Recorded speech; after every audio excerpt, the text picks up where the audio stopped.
didn't even see Alvaro dodge Sejuani ult by turning into a minion. That was so sick. Nice. What a great play by him, honestly. I mean, they did lose, but in the draft, when Nico got locked in, I did say we're in for a show. Because Alvaro and Nico is special. It wasn't special enough because KC was stronger because of all the throws. It's such a hard game for me to read, right? Because of the way the gold graph went and the game went, Finn. Like, I want to say congratulations to KC, obviously, because they withstood the throw and they came back in the game and they had, I think, great play also on Kalist, also on Kana. But on the other hand, I'm like, with a slightly different comp, perhaps MKOI would have just brought it home. Definitely, but I will say I gotta give props to Casey's discipline in the early game. I feel like they're not really giving MKOI any openings and they're playing really, really disciplined. And I think this game was a little slight mishap in the mid game, but in general, I think Casey can kind of be happy with this game because they really had such good planning in the early game. Yeah, it's one of those things where they just did not make a mistake at all. You know, they're sieging a mid turret, fine, they'll easily get that. We regroup, and then they just take outer turret after outer turret, and MKOI could never find an angle. I would actually say, from a draft point, you're completely right, Ifya, because the moment that MKOI was behind in the early game, that draft had no business coming back, and had they not thrown at Baron as Casey did, MKOI probably wouldn't have been back in that game at all. It's true. There's a couple of things we can talk about before we get into the next draft. I think we need to keep bringing up this bot lane matchup just because of the history, because Suba tried his hardest, but this one went to Kalist. It almost certainly did. I think, you know, Kalist early game for sure, but also Kalist wasn't consistent enough to really drive this one fully home, and that is on him as an AD carry. He was part of the throw too in that mid lane team fight, and that gave Suba the agency that he needed to almost be the pillar for his team to take it home. I heard the word arrogant.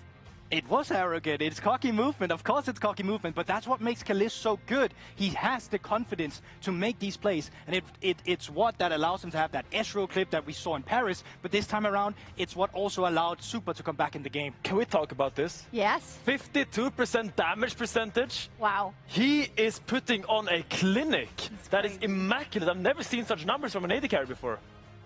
What? And that's why he's allowed to be cocky. What? Yeah, that's why he's allowed to step forward. Exactly that. I also want to bring up a graphic in terms with the mid lane champion pool. It is one that we had in Reddit check as well, but we kind of darkened out the ones that were already picked with it being fearless. How much is this matchup changing in front of our eyes? Yeah, I mean, the most important thing you have to realize is that all the melee champions are out now. There's no Sylas, there's no Akali, there's no Yone, but that doesn't matter because despite Vladdy having brought out these champions all the time in spring, those were not his best champions. At first stance, it was when he got the hands on Taliyah, when he got the hands on Victor. So those are the two picks that I'm looking at in this draft, how they're going to shape up.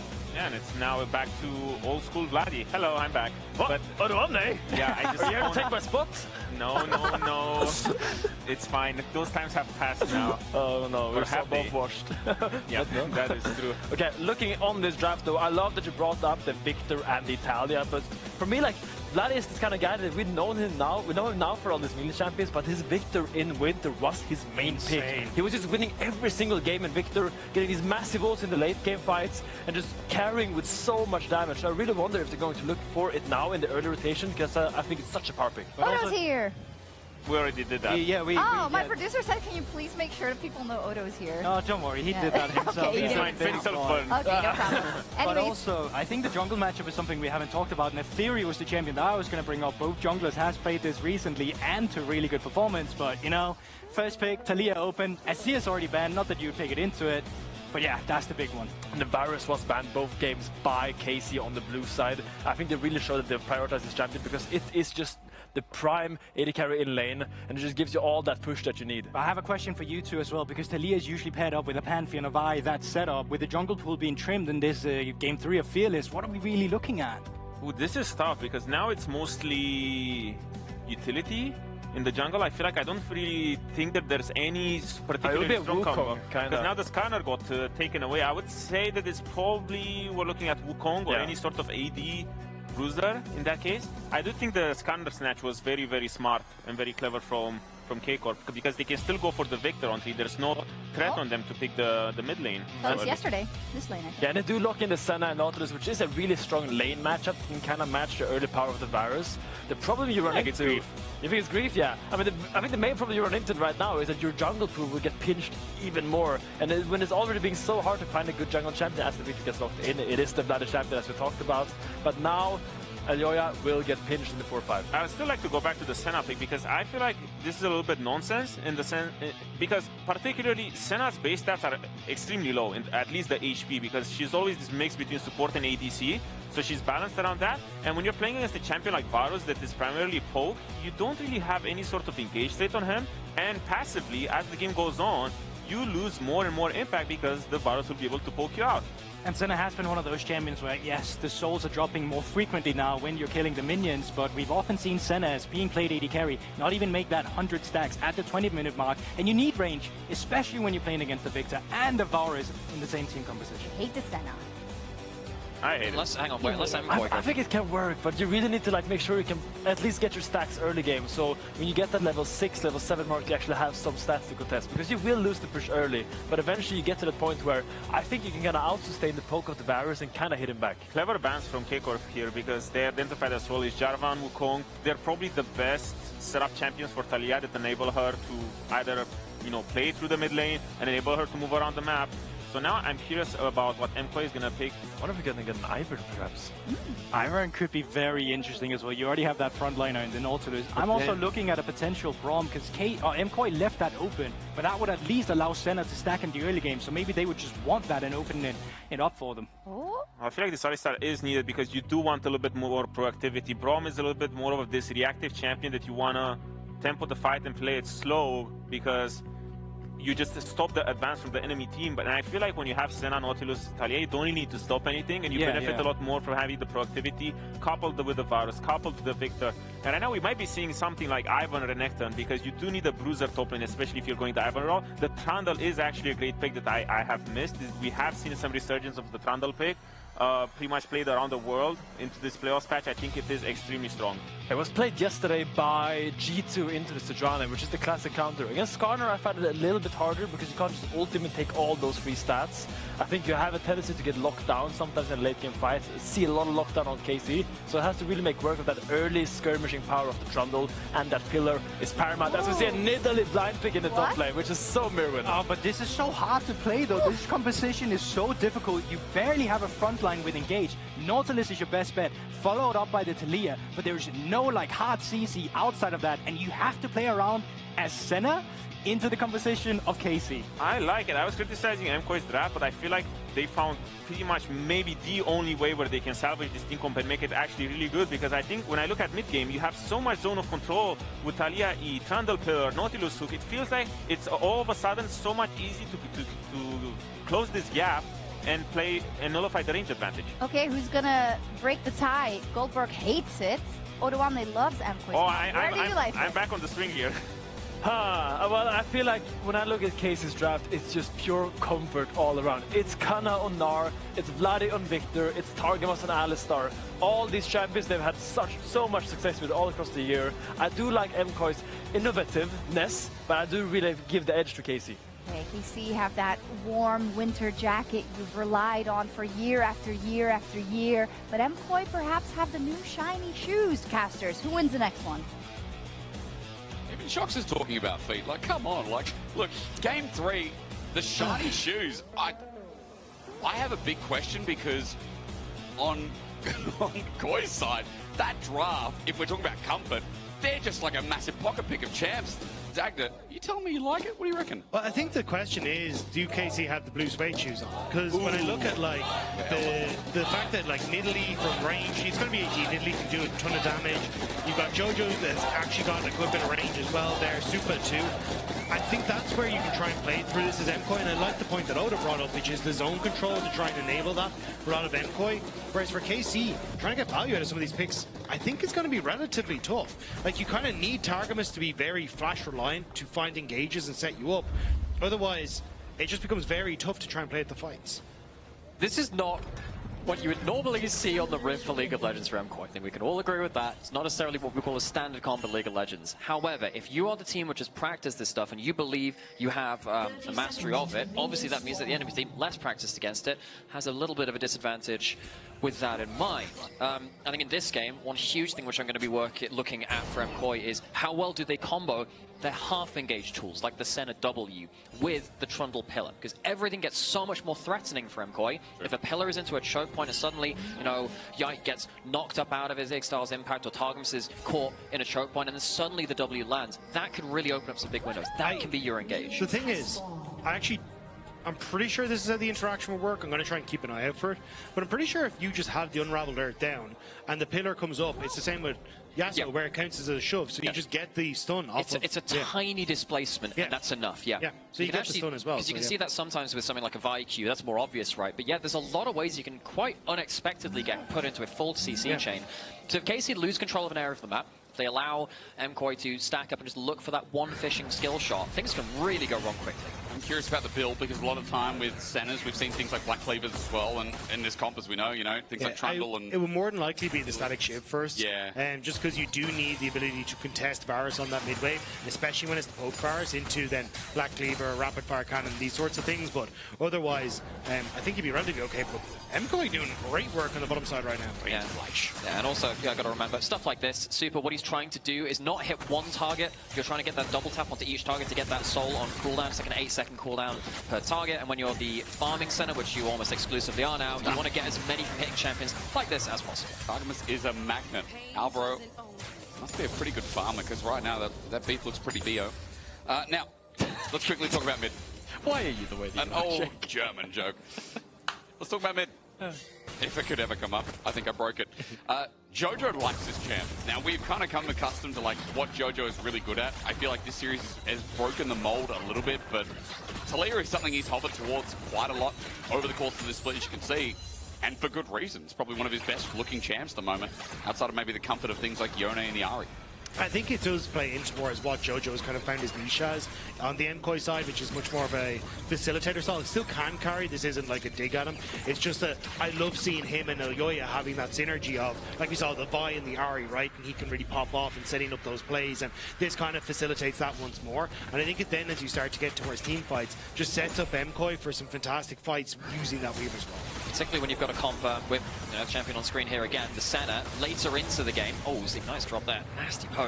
But as soon as you get later into the game and, Jojo's flying across the map to get that ult in place, Senna can also contribute to that as well. It is like a global and a half, Just looking at this bot lane matchup, Targamas does not look comfortable in this matchup at all. Obviously, the hooks landing is one thing, but there is a timing window where you can get the Pulverize to knock up the Nautilus as he goes to the hook, but Targamas hasn't really found the timing down correctly thus far, and Alvaro is often just using the hook and then walking away and enabling Super to get an auto Q combo. So going to be a little tough now. And now with all those chunks, you've got the potential for a dive from level 4 Trundle. With the Last Embrace Easy Soul Collection as well, Alvaro is just waiting for that flash to be used. Targamas bops away, your sacrifice Trench Line doesn't get him out. It's a whiff, but this time heading towards KC is Super the new target, but under turret, Elyoya comes to fix the play. Double turret shot matters not as Jojo looks for the last embrace. Flash to match, Targamas bops him away, but an auto will all it take. 2 kills for Koi, that's a win. Now they still walk away with the win. It is a teleport on Kalist, so he's not going to miss much of the wave in terms of the people that get the kills. One onto Trundle, one onto the Talia, so it's not really in the bot lane matchup where it comes through. The root lands, but Targamas splits from Kalista to make sure there's no guaranteed CC onto him. This is where things go a bit awry. You're attacking the turret with a half HP. Trundle then, the Nautilus Trundle who doesn't hook the wall, has to stay under that turret. Oh, so that time around, Targamas, good job on the Pulverize timing, because as that auto attack to Root comes through, immediately gets the knock up, and Jojo, good hands on the flash, just making sure he can get it. And I think a little unfortunate for Targamas. Might have been able to just walk that one out, but ends up going for the Pulverize on the back of that headbutt, which means that he ends up going down. Nice step forward from Bloody there. Vladdy, of course, on the other side. We talked about the comfort from Jojo on the Talia. I think it's only right to mention the comfort from Vladdy on the Victor as well. This was the kind of champion where, something that Betty was talking about actually when we were in our meetings for this week, as actually Yike's going to do a bit of a drive-by. Look, this was a champion which Vladdy had banned away from him by international teams, international champions, at first stand. Like, this is a champion which you have to respect. He was playing a lot more of the Victor in the last split with alongside the other majors. He's gone more towards, he used Zachar as if you joke about the melee playmakers, but this Victor is an instant classic from him. And also, not often you get to talk about a Greek god in the LEC, is it? Few and far between. It's important to note, Dave. We need to get Visit Chachi back so we can talk about that in regards to Age of Mythology. He was like the faker of Age of Mythology. Everyone's the faker of something, aren't they? I mean, if we're talking about overused terms, like, Even last night, hearing about Palafaker in the LTA, bro, we've got... Everyone wants to be him, man. Everyone is the faker of something, you know? If you get caught outside of League of Legends, if you're the faker of something, people will be confused, but that's like the highest term of endearment, isn't it? Now, as we're trying to become the fakers of casting right now in this third game, Dragon's been faking it for years.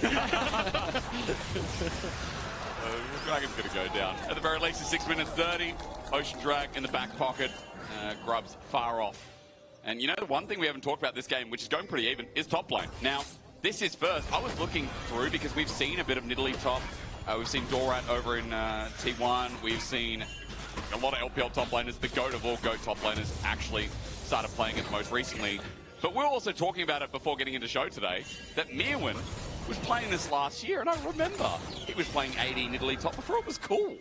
And he was playing into matchups like this too. What you're meant to do is dominate the lane. You then just pretty much always get shoved. It's harder to play out things late game because you transition more into a bit of a diving bruiser, but it's very hard to play that out. You do always have the attack speed and the chanting though. Committing for this with a frozen domain down as well. Tarkins loses his healing, but Elio is up against the wall again. That last embrace is so good from Super. With the last remaining mana bar, he secures one, but they're looking for more as Yike is just cornered here. He wants to use his Idge-Tail over the wall, but an Impale instead comes through. However, heal onto Elioya buys time.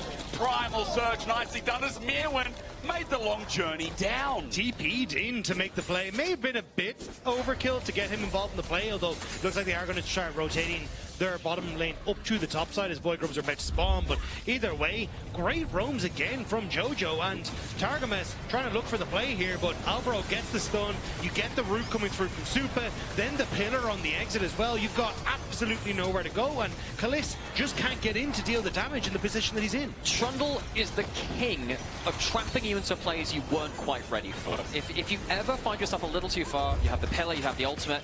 People you thought were tanky are absolutely not. Places you thought were safe are absolutely not. Getting a kill onto a champion that Elioya has a good history on too. I remember back in 22, 21, this guy was absolutely insane on this champion.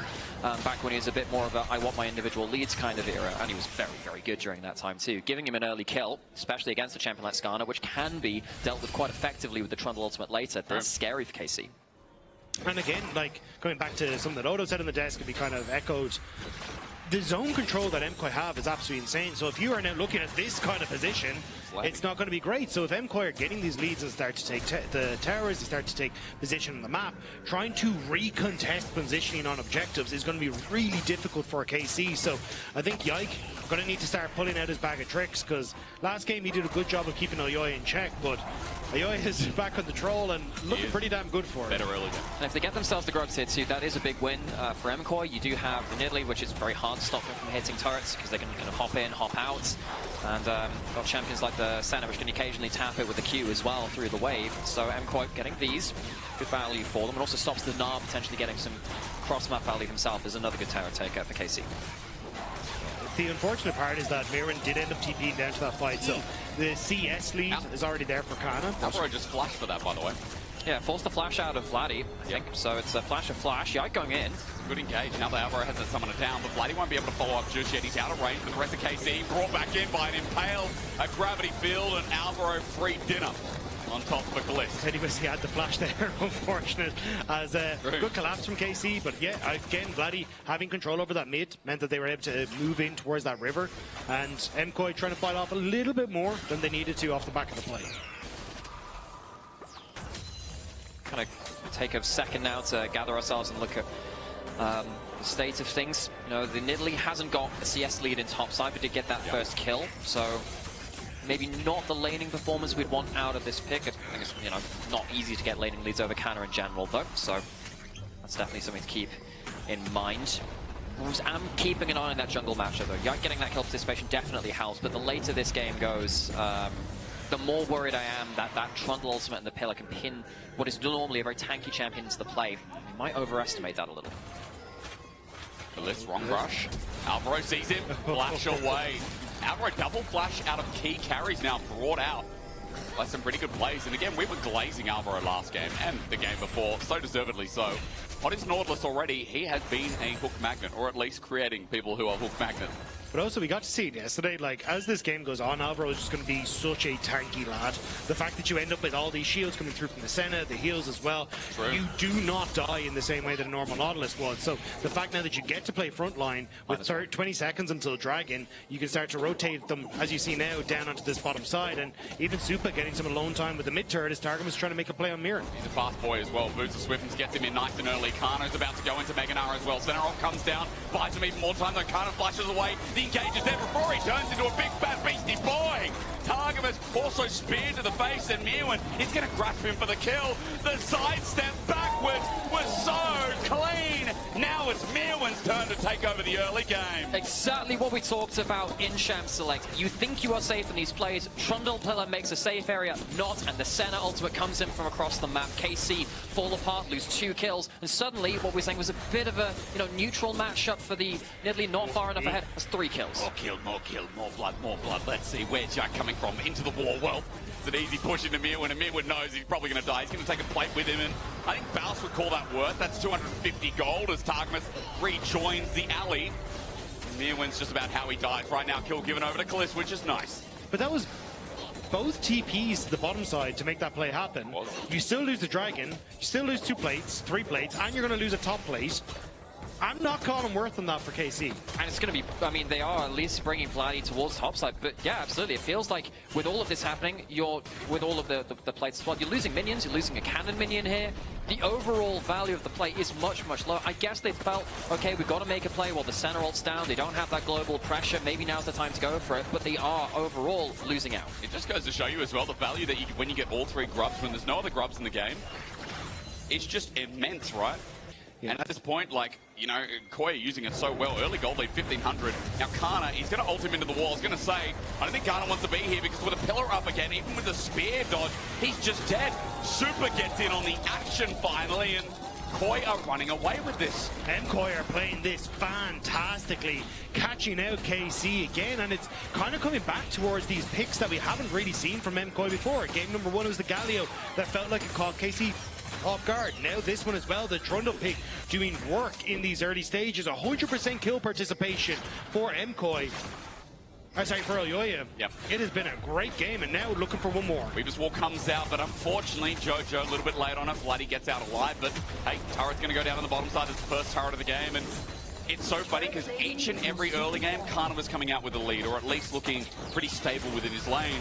Mirren is bollocksing over this one as Supa is going to survive. Good cleanse away. Meanwhile, Yak brings the action into Impale. Jojo could be in a lot of trouble with the range added in. Oh, Targamas got the shutdown. You silly cow. That's for adults. That's actually a big problem there, actually. You would have liked that to go towards Vladdy. Not exactly sure why Jojo thought he was safe on that side of the map. Obviously wasn't being on weak side, but will go down, sadly give over a shutdown towards the enemy team. But yes, it does go over to that Alistar. Guess it could have gone into worse hands from the perspective of MKOI. I think it's the fact that he gives over the kill because Alvaro was nearly in that top lane.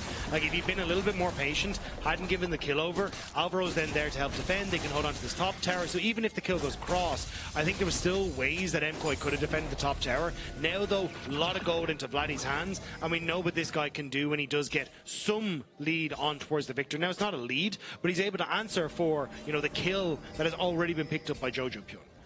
Worth noting as well, game 1 when MKOI got that very early solo was a Hextech Salt. It's the same here in game 3, so in case you will definitely have to keep some eyes on that. Oh, mid-air! What? Kana's knocked back? Yeah, Squelch indeed.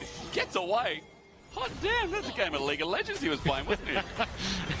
Holy crap, I can't believe that. I think it was, what is it, Bop the Mole? Every time they pop their head up, he kind of just knocked them. You know that kid who preemptively whacks the mole? That was one of those. But now KC, a lot of members grouping up on midway, but only Kalisz is the real carry here, so I think it's more of a bluff on both sides, as they just want to look towards top lane with Mirren. Should be able to take that tower if he's left alone with it. See what happens around the Herald as it spawned. Of course, mid lane, often very important. Turret's going to go down here. Supra's not going towards the Black Cleaver second, importantly, on this center. He's gone towards the ship. Definitely helps you contest for that mid wave. Gives you good wave control. Alvaro has the flash. He maybe just holds on to it. He knows he's dead. No, burns it in the end because Trundle's here. Elyoya coming to help out, but the last embrace doesn't connect. Slowed down as Targamas with his own control. Chain Corruption comes out for the Impale. Used now on the melee AD carry. Super flash to the away, but as he runs far, there's no range anymore. Bloody gets in range, Targus takes care of him. Another shutdown to the Cowlock. Koi are left with 4. KC have 5. That's basic math for you as Koi run back. And now it looks like the Herald will be taken by KC in the end. Targus has played that fight really well. So already he gone for the follow-up with Yike as he came over the wall. But as you get the impale from Yike, Targus had already walked forward so that then when Supa went for the flash, you see it at the back, he ends up immediately being in position to pulverize him and send him back into it. But Alvaro not expecting the ward here. No, he does have the flash, but as soon as the grab field goes down, you must get out. It will be a free kill otherwise. I think MKOI thinks that they have the power in the trundle to get a good kill here, but the problem is Supa doesn't have quite the good positioning behind his front line. He's a bit on the off angle. Kalisz sees it and kind of pins him into the play, allows Targamas to eventually get that second shutdown. That is some Wagyu A5 beef. I understand what KC stands for now. It's carry cow. That makes sense. Sure. Obviously put a K in front of Yeah. Otherwise we got CC. Otherwise it wouldn't make sense. That's right. Yeah. Now we understand. And look, he's 2, 3, in French, that's lavash. Ah, that does not carry, make but... KC. Yeah, that's right. I need you to work with me here. If that's French, I don't know. I don't understand Spanish either. That's why I'm so partially neutral of this. If Vladdy does get a turret, I can be happy about that because we've got a close game yet again. This series is delivered in many different elements, many are unexpected. As Dragon comes in, and I'm sure it'll deliver once again as Koi are looking for their third. KC, there ain't no way they're leaving a Hextech Soul for Koi to just lather up. MKOI don't exactly have the best terrain for this. Blue side, particularly with the center with no flash, don't really want to be stood against that wall, so they're not going to walk immediately into it. They're going to shove up mid lane, maybe get an entrance through river if they do want to contest. But it's all about the cross maps here for MKOI. Italy now demolish on towards that top tower. You've already got push in mid. MKOI are using the buffer of these 2 early dragons that they've got to make sure they can keep up the play. Well, double roots. Chains just out of range, though, now that they don't have it. Supa, death meat, or rather Kalisz on the other side. Supa's one is doing absolutely fine while John gets bumped away. He doesn't want to be under this turret. KC going to take care of him while the Impale is doing a little bit of that on top of Alvaro. Somehow Jojo was left alive, but for how much longer, I ask? Even the center ulti comes through and the Dawning Shadows can't save it out as Koi lose another couple of more, and now we're getting a bit iffy on the blue side. On spear hits, Cannon needs to be careful, flashes away. He wants the proud, and he finds it. Solo kill for Merwin with a bit of help from Supa. Members of KC on the way, though. They want to stop him from getting this top Carry tower. cow. But the jungler, Elyoya, is here. There is good damage. TP going to be burned. Targman's going to get the stun up, but how long does he survive? As you said, Gut comes in as well. Merwin, he's a bit of a bruiser, but he's eventually going to drop on down. They want the kill to go to Vladdy, and I like that this time, Targamas moves away and Vladdy gets some more gold on his Victor. While Koi, in the meantime, just take the Herald out from under their eyes. So the Herald goes, but come on, Targamas. Yeah, maybe it is carry cow. Maybe that's it, is it? It's another kill set up by him. Last minute has been hectic, to say the least. Initially, you would think a double route into the mid lane would be so good for the side of MKOI, but Canna comes in at just the right time, blocks off the front line, fantastic mega roll, and gets the tower involved. I do think, though, it's unnecessary from MKOI. They could have just gone for that tier 2 tower on top side. That was already where Mir was going to go. Get a ton of more gold on towards this Nidalee. Also, you could have then fed yourselves into the Rift Tower play and use that wall then to try and dissuade KC from committing and still getting this Rift Tower for yourself. But now you've given a ton of gold back over into KC's favor. You're not going to have control over the map. And it just makes things a little bit more difficult because a huge amount of what MKOI need is playing through side lanes and playing out the map, but now it's KC with the tempo advantage. We love ARAMing a bit in this series as well. We love objectively just fighting it out. With 20 seconds to go for Atakan as well. Mid turrets are so damn important, and again, I just want to bring it back to the point where Koi, massive underdogs in the series, still have been having some outrageous plays. But, I mean, Merwin, this guy pulling out his champion pool, finally feels like we're getting back into the Merwin talk, you know? The thing is, though, like, MKOI have looked fantastic. Yep. But it has been these small mistakes that we looked at in game number 2 that let KC bring it back. And now MKOI again pop off in the early game, look fantastic, but it's these small mistakes that are letting KC drag themselves back into the game. MKOI just need to be a little bit more patient because they can win this game from this position, especially with the Rift Tower. Like, just wait until you can get some pressure on these side lanes, but it's the impatience that is coming back to bite them. Walks back. Trundle Pillar. course, we said we'd keep an eye on that when it comes into this series. How is that Tron pillar going to be comboed up with the likes of the Last Embrace from Super? It's not necessarily been game-changing so far. Actually, on the other side, it's been KC who's largely been winning that random skill shot warfare. The Varusol being very, very important. So Yike might go for a wall run. The Rock Pillar.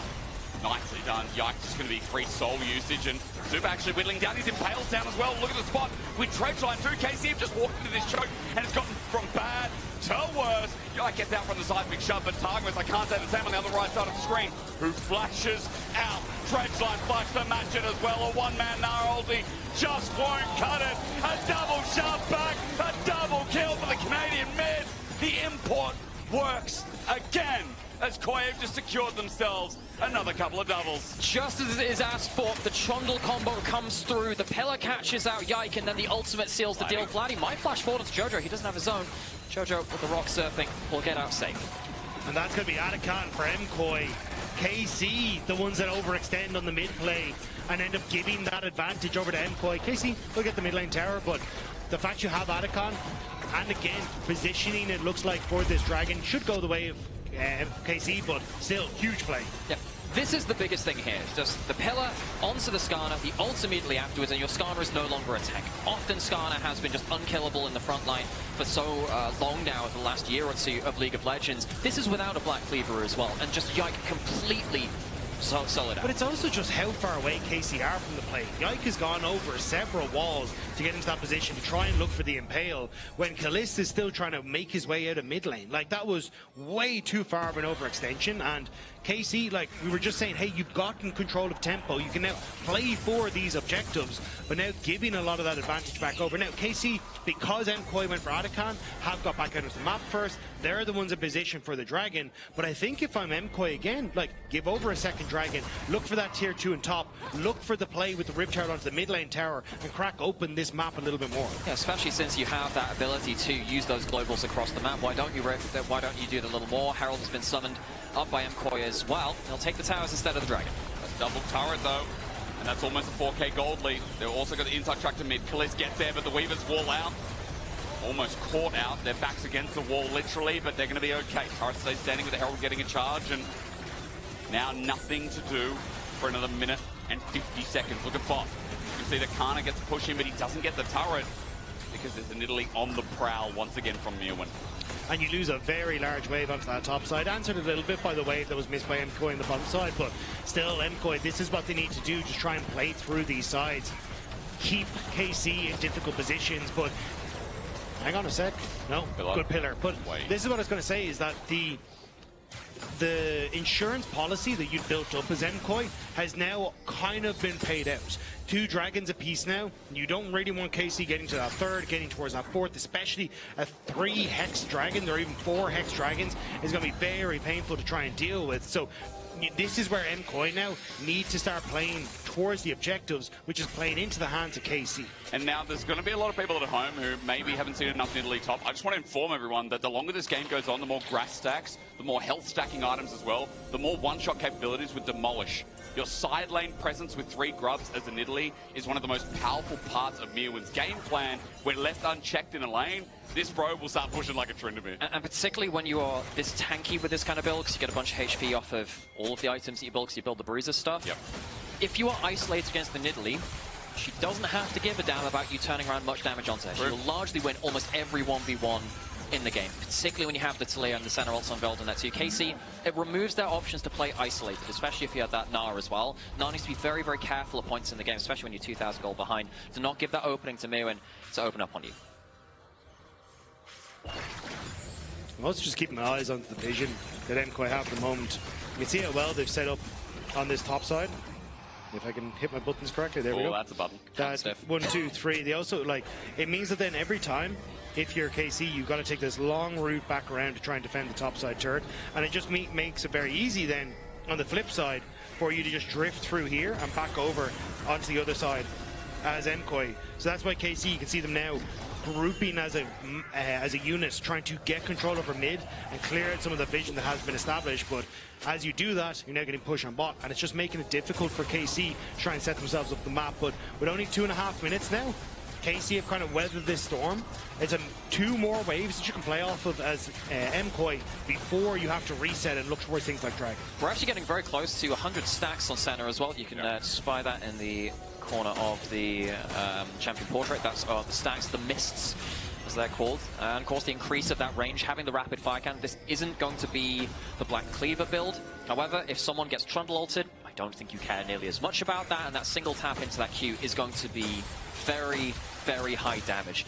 Again, particularly when you're building a lot of HP but less armor, on the case of something like Canna or something like that, you need to be very, very careful. The Senna is going to be quite surprisingly high burst. Also, another change that came through to center stacks, you get more crit per demarcation, like every 20 amount as well. So you're actually very high crit. I'll have it exactly check what the crit chance is. It's high, I can tell you that. We'll go off high for now. We'll wait for that answer, because yeah, 100's getting really, really close, and maybe Super with the 14% increased chance that we get on this patch. Should be able to find a couple more souls throughout this wave. Extra 40% crit currently. Not bad. It's a lot. That crit means more with the Infinity Edge. Okay, 96 for Super. Baron sits there and waits.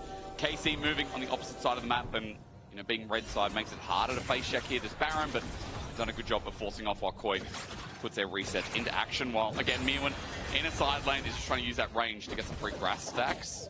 They're not starting it, surely. I mean, I think they are. I think they want to try and get that TP from Mirwin and make him less of a threat in the side, but hang on. They found Kalist by himself again, isolation. His ulti doesn't work out. That was janky as anything. Okay.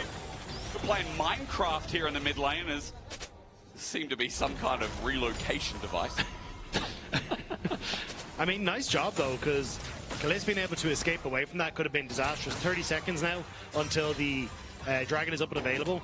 Kalist will be able to reset, can even TP if he really needs to get back out of the map quick enough, but you've now taken that ultimate away from Jojo, and I'm trying to keep my eyes on Vladdy as well, because they're trying desperately to give him as much gold as possible to finish that Rabadons before he comes in. So that is your 100 stacks on Super. Next range increase through there as well. Of course, Varus has typically been a good answer into the center. Center notoriously quite squishy, even though it does have the healing and the shielding. Doesn't have any extra HP with this build. Yes, that center will be dangerous as the game goes on, but KC have their ways to blow him out of the water. Dragon started. You'll be surprised if it's still standing by the time KC get in for an engage. Having said that though, it starts off first from Alvaro, the shot back, beautiful from Jojo, the Dawning Shadow as well. Yike about to die, he's getting a guy down one target, he's isolated. Mirwin came in for a flank, quickly flashes out, but he's done his job. He's also isolated, Kana before he goes into Meganar. Mirwin right now, top gapping Kana. Not something I thought I'd say today, but in this game, this Nidalee on a tear. Nidalee has been doing so much damage, but the setup from MKOI is the real winner here. Again, we talked about the zone control as you come in. They're just picking them off bit by bit, making it so difficult for KC to mount any offense in these fights. It's going to buy them not only the third Dragon and the Soul Point, it'll get them towards the Baron as well. Yike is around, does have Smite. You'd have to use that W to get through the wall, though. I don't think he'll get a chance to. David Attenborough would love his hands on this one, with the Tiger versus the Scorpion in the back line, trying to keep Yike from getting in at 3k. A flip back now to burst it down, 2.9. Yike still in with a chance, but no flash. He has to get over the wall. However, Koi have zoned him up long enough. Baron goes down. Meanwhile, Mirwin wants to go in. Ulti forced out, and he pings him with the Pengu to let him know. MKOI finding the success that they need, the patience coming through, and you get to see in this fight, right, as you're trying to move through as Yike, it's about being able to control the areas where you can attack.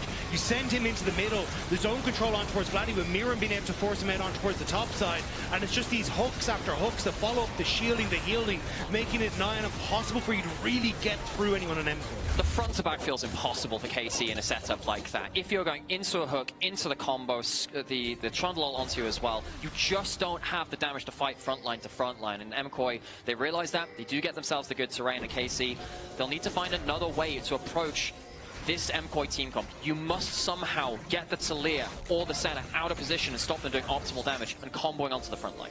But it's difficult when you just don't have control. Elyoya jumped on. Engage is started, and Elyoya though tanky enough, and he just pops the ulti in response. Yeah. Trundle, ladies and gentlemen, with Super getting the kill. Elyoya getting away, flashes in the end with the dredge line re-engaged. Alvaro's been on point. Who else wants to get hooked on in as Targma stands there to deliver? Kana with no Meganar can say nothing. He's slowed down. Mirwin with no spear, but Super's just going to keep running and running. Going into Mega. Kana finally maybe in with a chance of the Dawning Shadow mixed with the spear. Yes, it will be a Meganar, but Mirwin is going to play with him for as long as this game keeps on going on. look at the death timers, and Kana right now is fighting a losing battle. They're just playing with their food. They just want to keep them away from the base. Kana will escape. But it doesn't matter. The base is still going to be in tatters as you got mid being taken. Bot next to fall as Jojo will escort that wave in. And MKOI coming out once more. It's a 10,000 gold lead. It's soul point for MKOI, and they're getting 1,000,000 stacks onto Super as well by point into the game. Yes, when you're the farming center, you get a little less of them, but you've got way more than enough at this point. The Lord dominates regards means that he is over 100% crit rate with the amount of stacks, which means it starts to flow over into other stats as well. Super standing behind the front line is so strong. Look again, they try and engage onto the front line. You think, oh, it might be okay. Pops the ult, gets a shield, gets a heal. The Trundle does not die.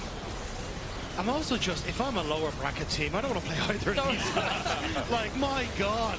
MKOI have leveled up so much coming into playoffs, and it has been off the back of sweat and hard work over the course of split, patience, finding plays, setting up their lanes correctly. This is a team that has really worked hard to get to the positions they're in, and if they can take down KC, all there are is just one win away from putting themselves into that upper bracket. Step in, and it seems like the deal is done. Kana, the impact isn't there this game. This is one of his favorites. He's 0-6 on one of his best champs this game. And this is coming off of the Ambassador game he just had before this as well. The top lane matchup has been very volatile. Very rarely do you see someone like Kana put to 0-6 here in the LEC. And this kind of series, this kind of contest is why the regular season was so fun to watch, so great and so entertaining. Oh, Alvaro does it again. Seismic shot back from Jojo. He's also been on point, and Super long range all the way down from the other side of Germany.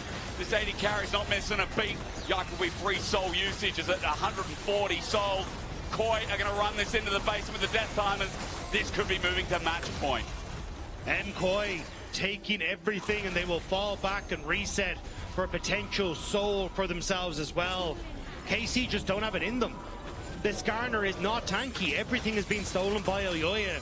Kalis doesn't really get into these fights because they're over before they start, and Kana just isn't enough in these fights to try and carry anything. Yeah, real credit to MKOI and their creativity in the draft. I don't think the wacky picks have really encapsulated MKOI's play this split. I think it's been their fundamentals. But having this to add in, like Aluo's Trundle, a champion which he's played so much over his career, like the Nidalee top, it's nice to be able to throw that in the important fail draft moments. But I don't think this is prep from MKOI. They had a Galio for the Rumble. They have a Nidalee for the Nard. These are picks that they planned, and now they're executing. It's Jojo. Flank to slam it into the ground. 10.5k gold separates KC fighting a losing battle with Jojo's ulti. It sections off Kana, and only Kana.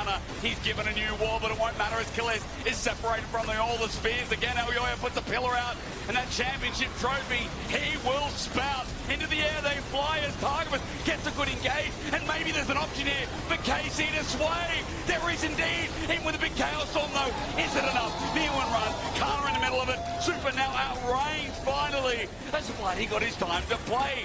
Dawning Shadows out. V1 running for his life. Bloody wants to go to Kana, the range. The center scaling is here. Super separated by a flash, and that's going to be the end of it. An equal trade. But the fact that KC won a fight and went even at 11,000 gold disadvantage is nuts. KC separated like wolves looking at their prey. But MKOI weren't limping. They were in ways, and they pounced at the end.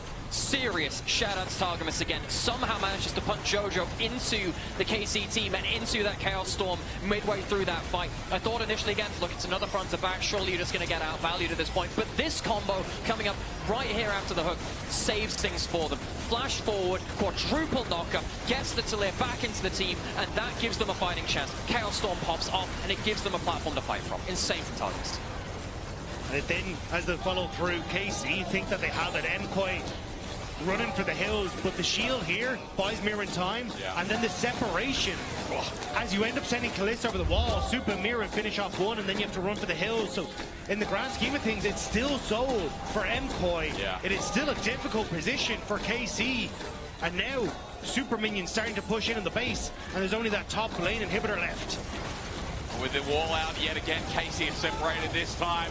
Blade, he will not get his time to shine into the wall. It's once again a good run, and Kana might have found Jojo. He's taken a while to dive, but he's sent into the air. Casey still has 3 members in a choke, but all their tools are down. Dreadfire zoned out.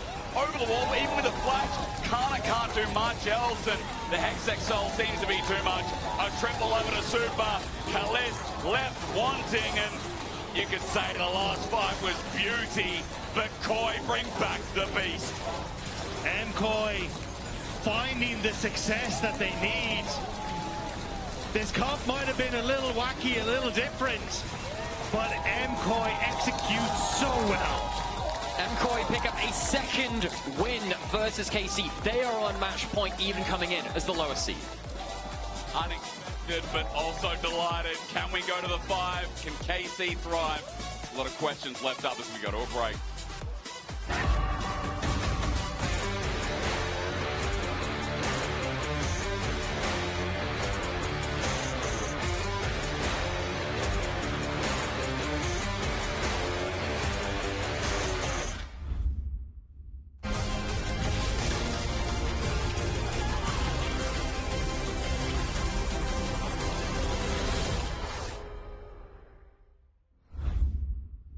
He doesn't like that. Look at him, he's a good boy, but he don't like that. Maybe we could play some A-rounds or something like that. I mean, new map, right? New towers, new objectives.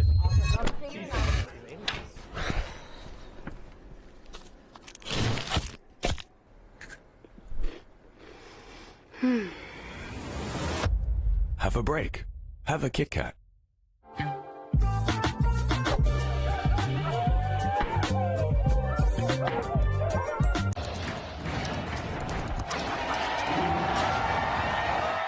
Red Bull gives you wings.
Two souls the same.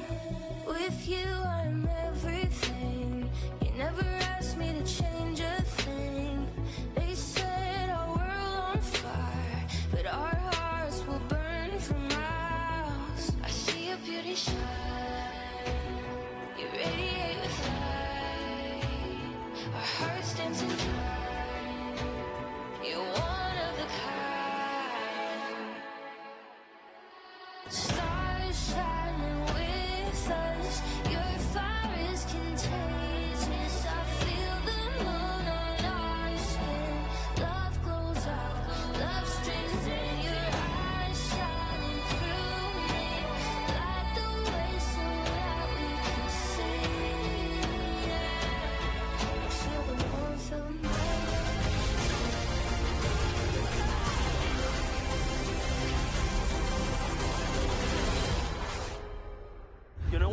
mindset and how we celebrate game one that he thinks that we cannot win into them. Who, Targamas? Yes. Probably the only comment he said in like 2 hours. Double turret shot matters not as Jojo looks for the last embrace. Flash to match. Targamas bops him away, but you know an auto will all it takes. 2 kills for Koi. Dredgeline flash to match it as well. A one-man Nara ulti just won't cut it. A double shot back. A double kill for the Canadian mid. Good job. Good job. Good job indeed. Job's not done. One more, and it's MKOI who moves on to the winner's match tomorrow versus G2. Casey is up against it, and my beautiful analysts behind me, Finn and Odawamne, are going to do the draft, the mock draft, what they think is going to happen, basically. Going into game 4, Odo is blue, Casey, your MKOI on red. Where do we start? A lot of pressure. Well, the thing is, let's go, Finn. Let's get it. Now we're in dangerous territory because there's a lot of junglers and supports are out. So now it's up to us to scramble and find the best course. So let me think here. Where are your main priorities? Yeah, well, what's your main priority? Just tell me. Hey, I don't want you to draft me just like That's that. That's true, actually. I think you should open your I think perhaps you want to target the enemy top lane a bit. No, well, he's the one who has to react to me because I'm still Kana. I'm going to take out Kana Jace. I'm going to be honest. Yeah. I don't want to give him Jace in game 4. That seems like a good idea. That makes a lot of sense. Yeah, thank you. It's actually surprising we haven't seen it yet. Yeah. So, smart pickup. So now we might be griefing because there's not a lot of priority picks left. But I'm already setting up a cooking plan here. He's cooking. He's cooking. Is he trapping you? Let's see what I want to ban here. I need to take out the Maokai still, because that is still up and available on the board. Okay, okay. Now, if I'm thinking maybe I want to take out this so I have an easier time blind picking my top lane, because right now we are in dangerous territories where I feel like top lane doesn't really have a lot of prio picks in that sense. So I'm looking mostly at tanks or maybe. Are you worried because the pool is pinched for Kana or not?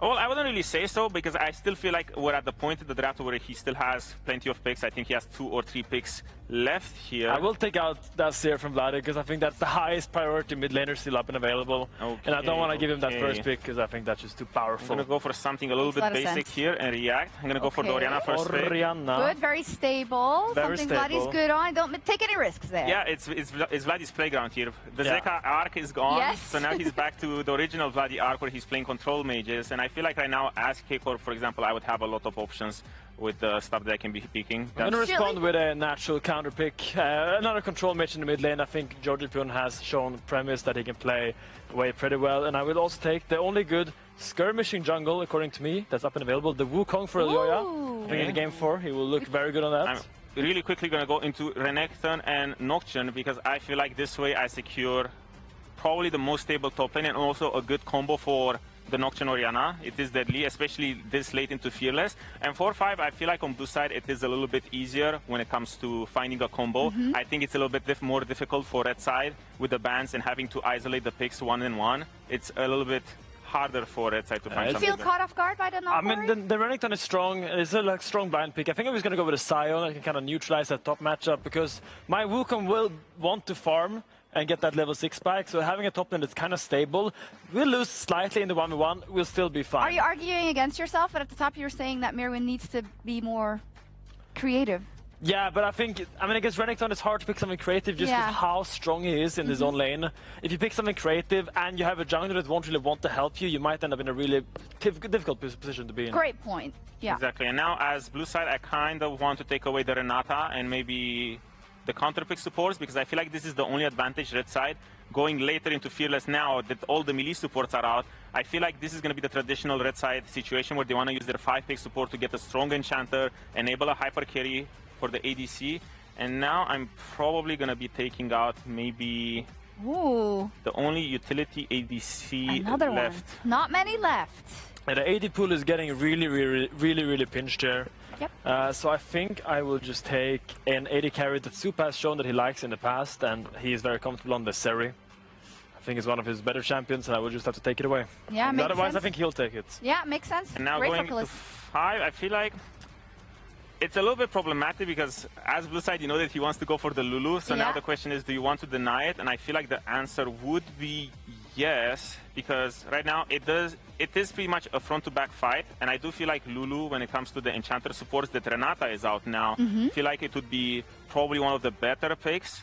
And it feels like it's obviously not a great draft if it would be game 1, but going to game 4-5, these are the sorts of drafts where you'll be looking at where there's obvious imbalances when it comes to, you know, the structure, but you're in the territory where you kind of need to do what you can. I'll come back to you about those imbalances once I see how he balances out his comp. There's not a lot of good supports left in the pool there, but I think I'll take someone that can kind of fill the void that Lulu left, and that still is pretty relevant in the laning phase, which is the Karma. Oh. I think you have to kind of take something, because you can't really go and engage support, because all of the good ones are out, and picking Braum isn't really something I want to do. Why not? Because I think Braum into Ashe Lulu will just not have a good time with lane together with the Seri. So I think the Karma is going to help the Seri scale a little bit better. I think it's going to be good speeding up the Wukong and really shielding that Sion. I think the new shielding build on Karma has been popping up really hard in solo queue, and I think it's something that's going to help our front to back I'm really liking the story he's spinning. You just got sold really easy because as blue side, if we do end up seeing something from the sort of Nocturne Orianna with Renekton, which I think we will see maybe on the different sides of the map, it just still provides you a lot of win conditions. Sure, for example, in this draft, you'd be having a lot of, you know, tankiness, front-to-back power, but at the same time, when it comes to playmaking on side lane and even skirmishing overall in the river and neutral objectives, I still feel like the more proactive team will be winning, and I feel like that's something that blue side can be looking to get. Talking about being proactive, thank you so much for this draft. We'll see what comes through, and we'll see if Supa gets Zeri or someone else. And Ginny caught up with him. Okay, Supa, quick question ahead of your next game. I mean, you're already 2-1 in the lead right now. You are locked in today. You're having an incredible performance. What's going through your mind right now? Because you're so close to going against G2 with one game away from actually being able to go to MSI. I mean, first of all, I'm not thinking about facing G2. I'm just thinking on the next game. And what happened today is I started visualizing, so I played like 1 million fights in my brain these 3 days before coming here. So how can I lose fights if I played 1 million fights before, no? I like that mentality. Thank you so much, and good luck with your game. Thank you. What a goat. I mean, for solo queue, maybe I should just play the fights in my brain, play 1 million games of solo queue in my brain, and then I'll just carry the rest of them that I actually do play. Well, I mean, it's been working, and it feels like KC had 1,000,001 opportunities to try and get past MKOI. Because MKOI, we were chatting before, it was like, I've just been the better team today. Like, it has been on MKOI to make a couple of mistakes here and there, but it has not been KC getting control. It has not been KC who have, like, opened up an insane team fight. It's been little mistakes from MKOI that have given KC that window back in, but MKOI have been in the driver's seat. And I love that they start to show this now, and they show that they can not just, you know, compete with top teams, but, you know, get really serious advantages with them as well, because this is coming off of the back of a regular split for MKOI, where they did have 3-game series versus pretty much every single contender I can think of for the LEC title in terms of our upper echelon of teams. It has been very, very exciting, and MKOI going from strength to strength. And I think a huge strength of the team has been Alvaro. The guy has been absolutely insane today. He's been setting up so many of their plays, and he's been insane all split long. And I think the fact that he has been able to dictate how so much of the map has operated because he's been able to roam around, found success, has really helped sustain MKOI in these early stages. It feels like we're seeing Alvaro from last year, you know, the Mad Koi lineup that could always make it through despite that as we get into pick and ban. Alvaro, stats are kind of crazy so far. The one I want to pull out is that this dude is, like, honestly on the board every single early game.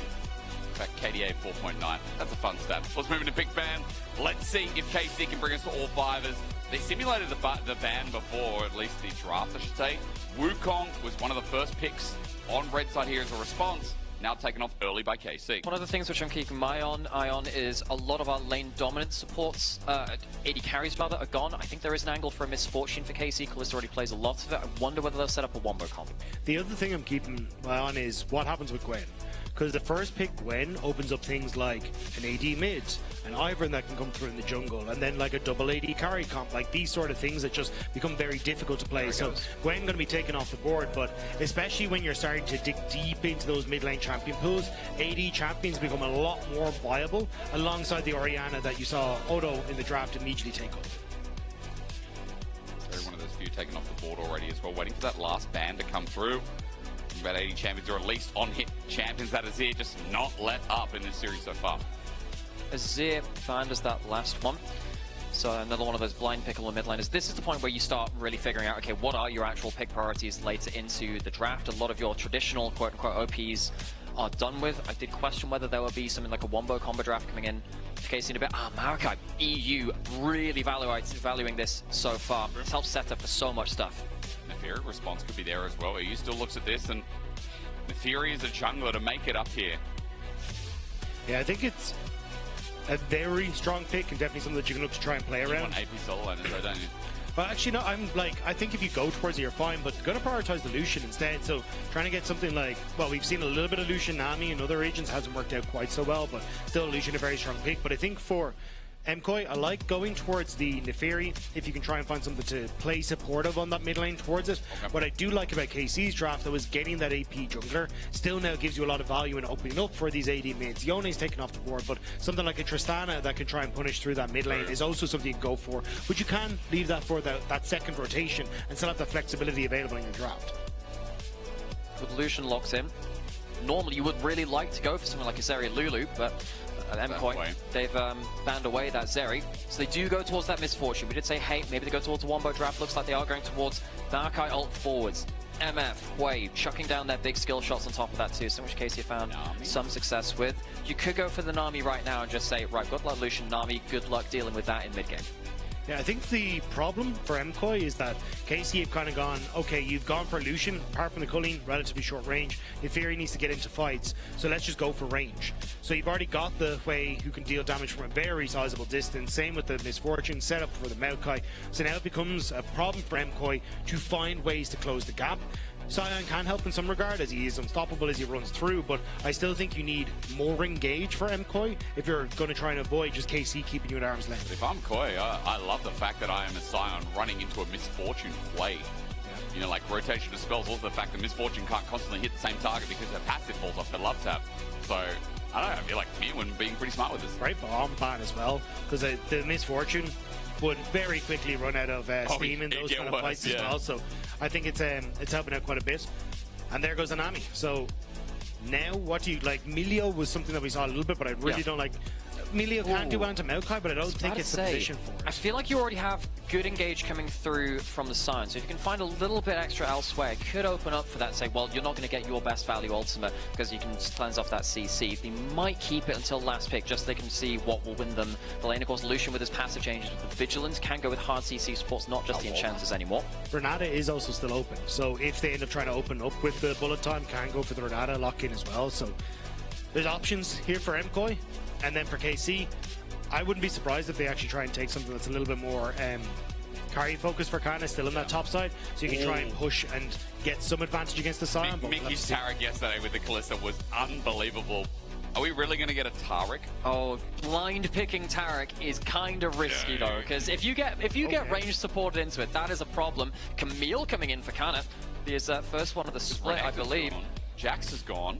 I'm thinking about all the hardest matchups for this Camille. I mean, it's into the Sion, right? Unless, oh yeah, sorry, you're right. It's like, now we did get Giant X playing the Sion mid, so we could technically go Aurora top, but I don't think it's the end of the world either way. And Jojo, even as he came over from what was LCS and LTA, had a very, very large champion pool, so maybe there's a bit of tricky business going on for MKOI. It'll support. Oh, don't do that to me. Gragas instead. Okay, so the Gragas not going to be as lane dominant as something like that Fiddlesticks, but definitely a lot easier to play safely. You can also, you know, kind of blow people out of position as well as the Lucian tries to hide behind the Sion, or you can separate the Sion out away from his backline as well. Now, you have been given last pick, Karma, very lane dominant, and does give the shields towards that Lucian. Lane dominance from Alvaro, the champion who's played a fair bit in his career, looking to brutalize through that 2v2 if at all possible. The issue that I have for MKOI is just lack of engage. Yeah. Like, sure, Sion has that ult, but if that doesn't connect, kind of in a bit of a difficult spot, and sure, Aurora can slow people, but actually setting up some of these fights in the manner that you want to can be relatively tough as MKOI. At least having that Karma building Shirelias will give you some of the speed up that you need to try and close that gap and slow people and give you a way into the fight. But as Nightmare was already saying, like, Gragas to separate out fights with the cast, make things very tough. The Maokai ultimate, I think KC just have a easier to execute all-round composition alongside good side lane threat with the Camille. Yeah, I think KC, they have a very coherent identity where you have the Maokai and the Camille setting up for a big Hui Misfortune combo. They really like playing that Misfortune. It's their most played AD carry so far, so it feels like it's comfort for them. On the other side, a lot of this comes down to the Sign. If the Sign hits the right targets, the ultimates, gets a good engage, that can maybe fix things for them, but it is a bit of a needle to thread, hard to find that engage. Well, this whole series has been needles. This whole series has been like a needle in a haystack trying to find out the winning play, because it's been a little bit messy, but it's been very mechanical in a lot of these mid-lane fights that we've had game and game again. KC came in as heavy favourites. They're the first seed, and for the reason that we saw them finish 8-1 in the split, have incredible games. 2-1 against G2, which was an exceptional series, where they once again foiré their insane skills. This is a mechanical team. In this series, they've made mechanical errors, which KOI have come in and trumped over them. We've talked about it before. Super and Alvaro are performing out of their right damn mind. I could go through the whole roster, but right now it just feels like, again, there are some big differences within these lanes. But think about the statement MKOI would make. Pushing KC, the first seed coming into playoffs, the defending LEC champions, down into that lower bracket, and potentially landing themselves, if they can beat G2, a ticket to MSI. This would be a phenomenal start for MKOI into this playoffs, and one that has been well earned, because they have played an absolutely insane series today. And for those of you that didn't see yesterday in the pre-show, we actually have a giant golden ticket to hand the person who wins tomorrow as well. It's just a fun little thing. And, you know, given how close this is and how potentially we could have the lower seed winning both of our round one upper bracket matchups, that would come after a regular season which came right down to the wire. Yeah. Every single team within playoffs contention up until the very last stage, the very last weekend of the competition. I love to see the LEC so competitive. When the stakes get high, it's crazy how MKOI just level up. I remember the same conversation around season finals last year. I remember the same conversation around winter playoffs as well, where they managed to make it all the way to the finals. Like, they're full of surprise, and that's the most exciting thing, is KC now trying to fight back, and feel like it'll start in this lane. We talked a little bit about it. We talked about this 2v2. It's not what Super would like, I'm sure, but Alvaro, early on, good engages coming through from KC, as they're just trying to make their statement here in a lane that has been highly contested. Barrier pop from Super as well, to just try and get an even better trade on off the back of that. So MKOI playing very heavily to try and get this level 1 push, and they will get it, but Summer's fell down. Yeah, I think one of the things which really doesn't help that is the fact that Alvaro missed the mantra Q right at the start of that. I've got ourselves a pause first one of the day as well. Oh, that's a moment nice. To catch our breath a little. It's okay, I'm sitting down anyway. I don't need to catch my breath. But first pause of the day, and we're 4 games deep. Not bad. Guess when Fnatic's not here, we don't really need to stop. So that makes a lot of sense. But we're going to find out what that is for you. It does look like maybe Vladdy, question mark, has a bit of an issue there. What did you do, Dagda? What did you do? What did I? What did you do, Dagda? Did you do anything with the pause? No. There's not that I know That's of. exactly what someone who'd done something would have said. Well, we'll have to see exactly what what's happening, but I just want to say, like, I think as we start to come through into the early stages, I think a lot of MKOI's chances of getting to a position where they can play out the game is by using, hey, we've got a ton of a push on bot side, let's try and look for plays down there. Because you can see Aurora already, decent trades, trying to push in on mid, see if you can move her down into this bottom side and look for dives. Like, if you can get the plays onto Kalista and Targamas and you're just able to play through this incredibly strong Lucian, push someone completely out of the fight with the culling from the get-go, I think that's how MKOI can try and play it out. But if you start to be in a position where you're behind in the play and trying to contest space against the zone control that KC have, I think it'll be difficult. Just looking back to see what happened, I think Jojo was saying, because he got the control of the first few waves and Vladdy dropped a couple of CS, mid-CS bug in all chat. I was thinking, is that genuine? No, it's just, hey, I'm winning the first few waves and I'm going to let you know about it. Which, to be fair, has been all of today, where Jojo, I think, has been winning a lot of the lane. We are resuming back in the game, so for whatever the bug was or whatever the issue was in the end, we've solved it. And no, to confirm, it wasn't Dagda. He didn't do anything, guys. Just leave him alone. That you know of. He's a very nice... Yeah, okay. That we know of in Why this did you pause. say that? You're out scot-free. I just wanted to be a little ominous. I mean, he was in scot-free as well, to be Keep fair. So he exited the same way he entered us. In our match of the week, we return, and we return to a bit more dominance from the 2v2 lane that we were just chatting up a little bit there. Alvaro finally getting some levels, and that does mean Inspired is, you know, the E, not the player, is now up and available, I believe. Yes, it is.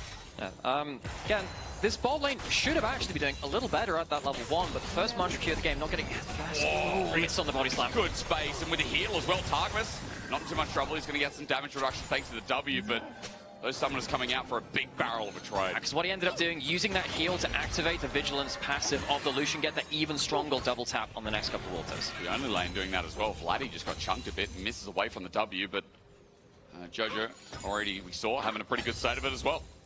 Yeah, for those of you that like think, oh, why are they throwing out those summoners so easily? Hang on a second, this could be actually a bit of mission topside. I guess it'll be fine. But yeah, popping the barrier, popping the heal activates that Lucian passive, which gives you the increased damage on whether you get a heal or a shield, or someone is hard CC'd by one of your teammates around you. Just means you get to take a harder trade at the cost of course that stuff as well. But it's also just to try and keep Kalista and Targamas down, because again, look at where Oyoya is, right? He's just finished his clear, now he can start to get vision, he can start to look for potential plays on towards the bottom side. I don't think he'll do it now. I think it'll be after like his next reset and he starts to clear down towards the bottom side, but the more damage and more pressure you can put onto KC, the better that will slowly become.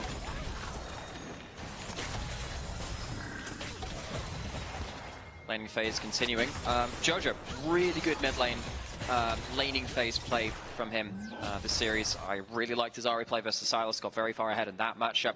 Played quite well in the early lane versus with the Akali as well. Right here, 10 CS lead after the first teleports came back in. His early phases have been very good, especially since we've been praising Vladdy so much, and he has had an incredible split for himself, protecting towards the back ends of it. Yoyo might go towards bot side play, level 4. Oh, Yoyo can turn invulnerable as well. The power of a Nefiri dive makes it so easy. Onto Kalista, going to tank it up for now. Remember again, that button just needs to be pressed, but he does not press it. Targamas puts a big belly into the air and makes it a trade. It is a good trade, not able to get that invulnerability down, but at the end of the day, Kalista still falls. At the end of the day, Kalista still loses that CS, and the kill went across the super. Really well played by Targamas there, making sure that you could get that CC under turret. Wins the mind game against Yoyo by being melee range with the Greg. It's very hard to dodge out. You have to predict when the E's going to come through. The wave, importantly here, not actually going to be lost for Kalista. One of the biggest things when a bot lane play happens and the AD carry dies is, do they lose the wave as well? Kalista picks up that cannon wave. Targamas making sure that the next wave didn't hit that turret. It will be a wave slow pushing back out, so there's potential actually of a harder trade coming onto him as he goes back across that lane and away from his turret without flash, but still. When you look at it, with the 1-for-1, as super comes back, pickaxe in hand, but the wave you talked about means that we're not too far off. The early game's going to chill out a bit. And the crowd ramping up a bit as well. It's okay, you guys can let out your feelings. It's been a really nice night. I think this weekend I was expecting some fantastic series of League of Legends, but so far, both nights have really delivered, and I'm sure tomorrow will as well. Remember, the winner of this goes up against G2 for our first spot at MSI, for our first finalist for spring. And what a series it'll be. I think G2 would be looking at this series and being like, actually, this is going to be a hard opponent. You know, this is actually going to be a really competitive opponent. Yeah, not to mention the lower bracket teams, which Jack mentioned earlier.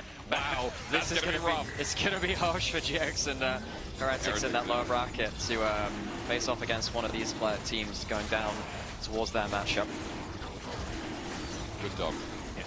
I mean, MKOI have had a great start to this game, just off the basis of getting control of bot side.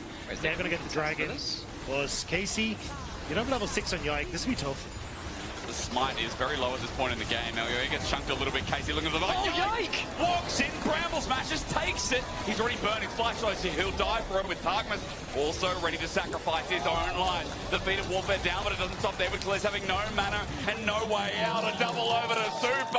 When this bot lane has been carrying, I think KOI are okay with that. You never should have tried to commit to that as KC. The steal isn't worth it. It's a Chemtech Dragon.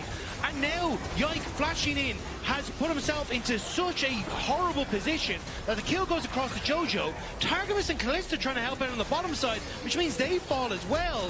The one way that MKOI had for trying to play out this game was bot lane getting huge. Yeah. Bot lane isn't huge. They are titans of that role. And if you are going to go for that steal, at least make it a one-man, one-way trip. Don't bring the rest of your team into the equation. Giving up one kill for a dragon, okay, maybe we can talk about the value of that, and that might have been okay. But giving up, suddenly 3 kills towards Super from this early game, that's disastrous. Lucian has forever been about the 1-2 item spike. You hit that mid lane with your enchant or whoever else, empowering up to jump forwards onto the enemy team. If you're ahead of the game, you feel unbeatable, and if you're behind it, you feel very toothless. MKOI get the lead on that Lucian, and that's now going to be a huge issue going into mid-game for KC. Kalist cannot contest Soup anymore. If you walk up as this MF, you're just going to get cullinged and immediately have to go back to base. And it just means that now trying to contest on mid-wave becomes impossible. Trying to contest for so many of these objectives becomes really difficult. And even you can see it here as well, like, the wave is about to crash in towards top side. And they're just going to push in the wave, maybe get turret plates, as it looks like Targamas is set up to at least control the area, but I think MKOI are just looking for gold. Level 6 hit for Elyoya as a way to pounce in. One grub already taken, second on the way with a Bramble Smash to make it quick. Yike does exactly that. The third up for contention is on a ward, or rather no lack there of ward. That's going to be 3, all in the pocket for KC. And exactly that, KC have also found themselves some grubs. Back-to-back games now, I believe, but hasn't really decided the game. The more I think about this game now coming through from the early game, going in towards that mid-game, talking about, hey, the value of that Lucian going forwards, KC do have the tools to deal with the Lucian jumping forwards if Super doesn't jump forwards with the right amount of vision. If you jump forward trying to use your power spike, and now we're getting towards the point where with the next few minutes we'll see them trying to jump forwards with that culling. Yeah. KC can throw a Maokai ult across mid lane. You can throw, potentially, Kalista, not Kalista, I saw that earlier today, the Camille off of a side lane, dip into mid lane to try and win that mind game. If Super's going to jump forwards now, we can pounce on him. KC are not able to contest 2v2 in that mid lane. They must bring someone else in the coming minutes to do that. So watch out to see how KC dip off of side lanes, dip out of that jungle, and try and make sure Super has less options, because the more we talk about, look, we talked about this an awful lot now. You should know, Super's really scary. And we've talked a lot about 80 carries in the series, reason being because coming in, you know, Kalist was on that mine for still, while not having as good of a split as Winter, he was still on the mine for, you know, best 80 carry of the split. Now, also, probably MVP of the split, we don't know yet, but it's in the discussion of, like, who was the best. Kalist had to be around that 3rd, 4th, 5th mark if people were watching throughout, you know, the course of KC's spring. However, in this series, for sure, if I saw this and had to vote, I'd be like, well, outside of game 1, I think Super's been the better 80 carry by far. But I also think for Super that is going to mean a huge amount, because this is also a rivalry between the 280 carries that existed from EMEA Masters. Yeah. It was Kalist who beat Super in EMEA Masters finals, who then moved on. So Super moved on to the LEC first, but since Kalist has joined, Kalist has a title. Super has not actually been able to match Kalist in a lot of these early laning phases as well. So I think for Super, being able to kind of kick KC to the curb would mean a lot. There was a quote from him at some point too about, hang on a second, we do have junglers hanging around the corner here. Just want to be careful because Yike does have that ultimate. Super. Okay, jump forwards.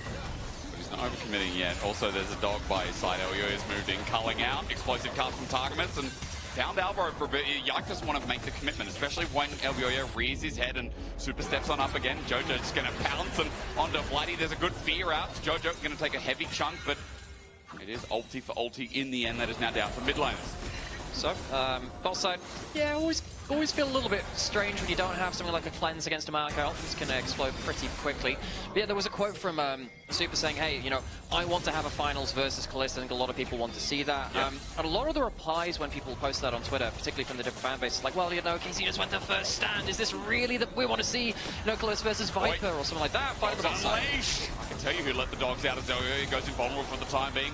Double pierce comes through, and while Nature's Grass is rolling down the hills, Elyoya is very far away. Yike twisted advance is going to flush eventually. Bullet time lands, and Elyoya has no way to get away. Kalist finally on the board here. The Super jumps forward into Targamas. He's isolated. Bramble Smash helps out over the wall. The range is found. Great damage here from the Lucian as Super gets number 4 with the help of Alvaro. The shield can come through though. Super looking for a little more, but shield to try and step away.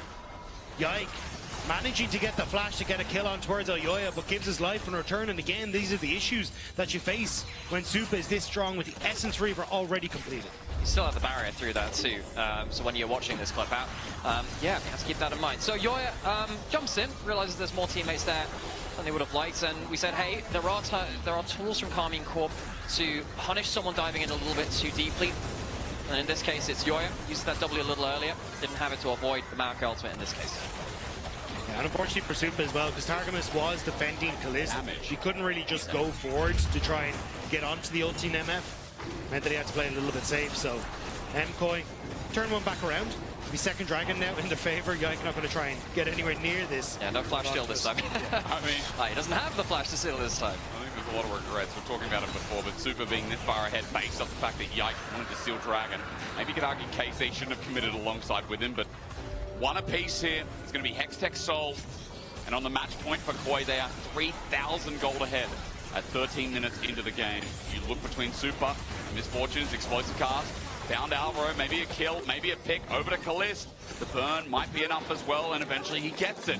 Kalist slowly crawling back in the game, and Targamas starting to find some really good picks here on the Gragas. Yeah, also some overextensions from MKOI, right? Yeah. Like you look at the potential dive underneath the tower, well, Yike in position to try and cover. Now we get MKOI trying to establish vision in the spot side once more, and Alvaro now is the one that gets caught. So Yike being in positions to help out his team alongside Targamas to get some much needed goal back in the favor of KC and slow down the pace that MKOI were starting to play at. It's absolutely key. We did say KC, they have tools to deal with MKOI jumping forwards. They've used them quite well so far. Not Echo's ult. Does. Supa does have barrier and flash, though, and he's really strong. So I don't think they want to go out as far. Power of Camille to use the Hextech ultimatum to reset aggro, but they're not going to pull it off, and as he walks past, Kana gets the back in the end. This is what I say, though. You're saying, like, Camille on the bottom side with the TP to try and come into it, but Mirren just ends up getting that tower on the top half of the map, so he's going to be a fairly tanky boy. 1.4k gold for Mirren in the grand scheme of things. 0 kill participation between either top laner. Individual 1.5k lead. It's the use of the TP. So they had like Mirren pushing in on bot side, collecting big wave. He immediately TP'd up to the top side when Kana was still trying to clear out these waves to collect it. So Mirren has just been effectively using that TP in better positions to get the CS lead. And now, because Kana TP'd to the bottom side, he's now in a position where, well, Mirren now gets that top tower as well. So it's just been better positioning on Mirren to collect waves in these early games.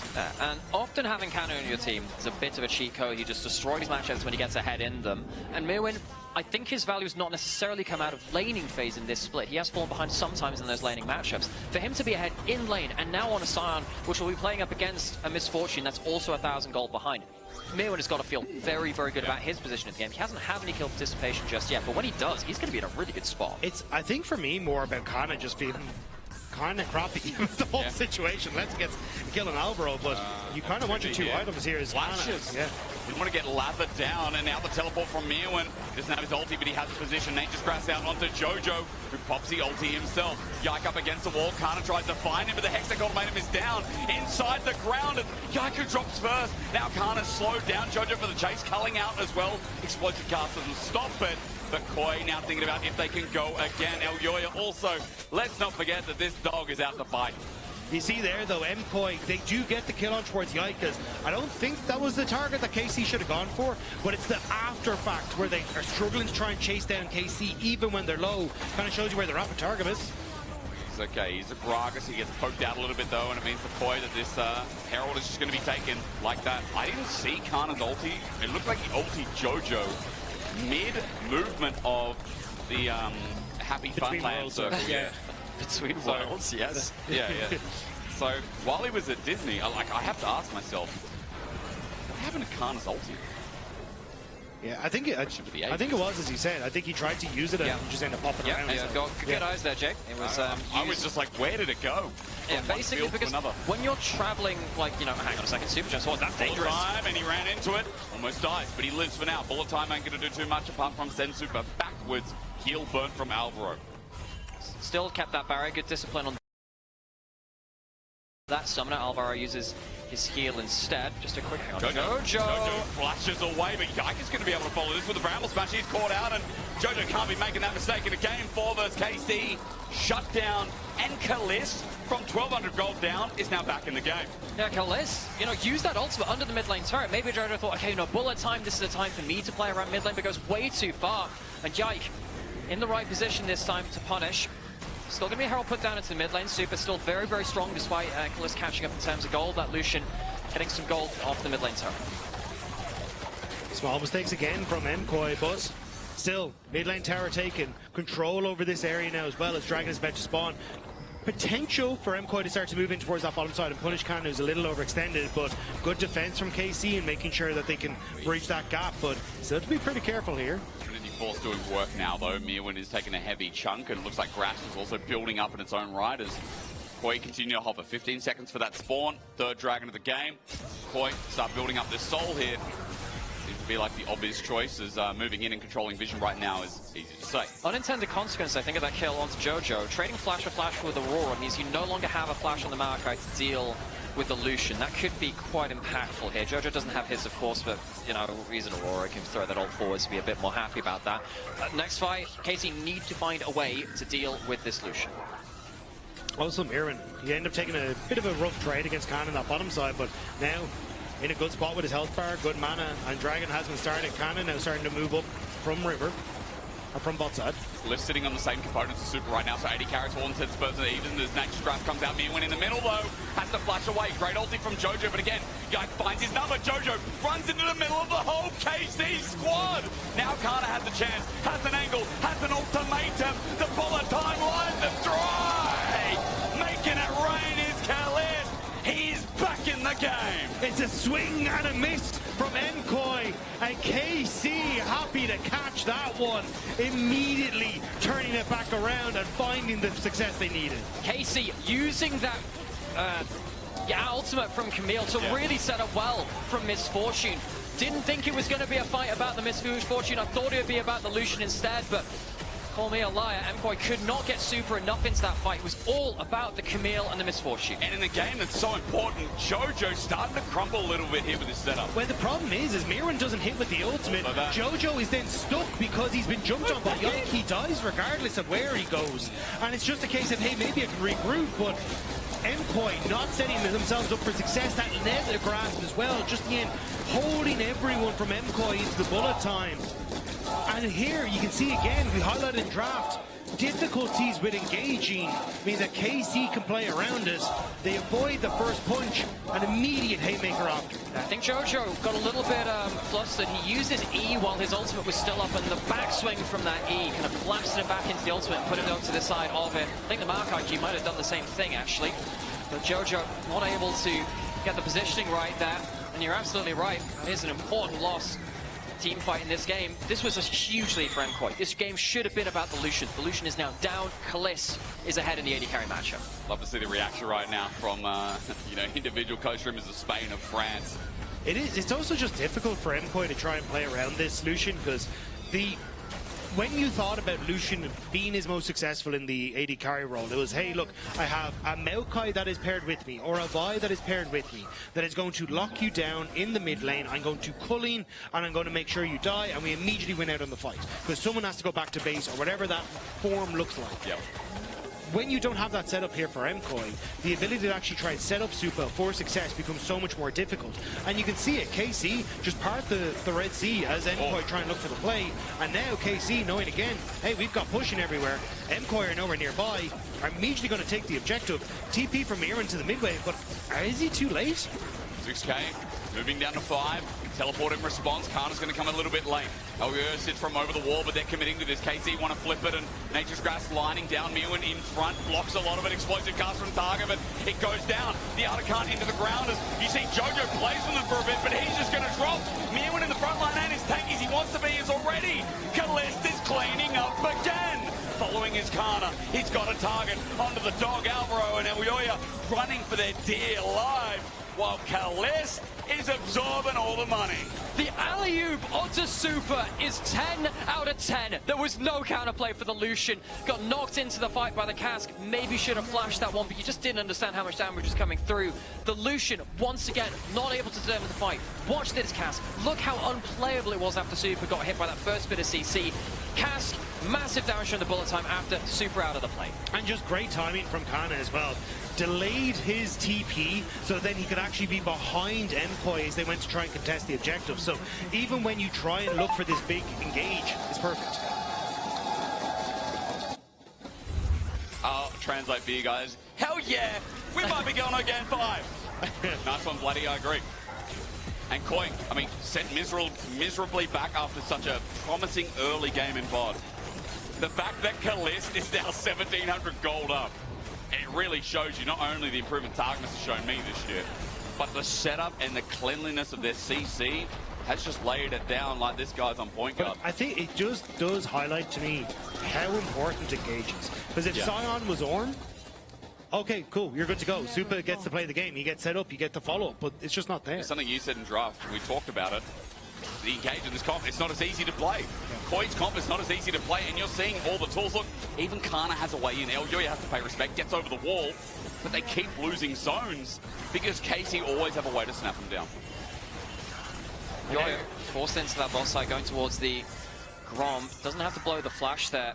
In these kind of games, something like the Neferi feels like it's never getting the split fight which the Neferi wants. When I look at a Neferi, even if they are ahead in gold and they have that 2 kills, normally want them to chase down and ult into one target. KC are clumping really, really well. And I feel like Joy, much like the Pantheon game, struggling to really find his first target in a couple of these fights. We know exactly how good he can be. Look at the Trundle game, for instance, but this Neferi struggling to make the impact we want to see from him. Mewin's caught in the box. Mewin's in a lot of trouble. The whole team is here. KC brought the Avengers. I don't know how you say that in Spanish, but it's got to be a hard word to hear when 5 members are running into your turret. It started with a roar, but it's starting to look like a bit of a whimper for MKOI in game number 4. Game number 5 still there for them, but MKOI now trying desperately to push waves off their towers, look to trade for what is more than likely going to be an inhibitor turret on the bottom side, picked up by Kana. Alvaro going to try and stop rotation back into mid lane. Kana very happy to just keep hitting that bot side turret. MKOI, if you got it, hang on, they find a Kalist. They do indeed find Kalist by himself. Big shutdown over to Supa. They're going to open up mid with that as well, potentially.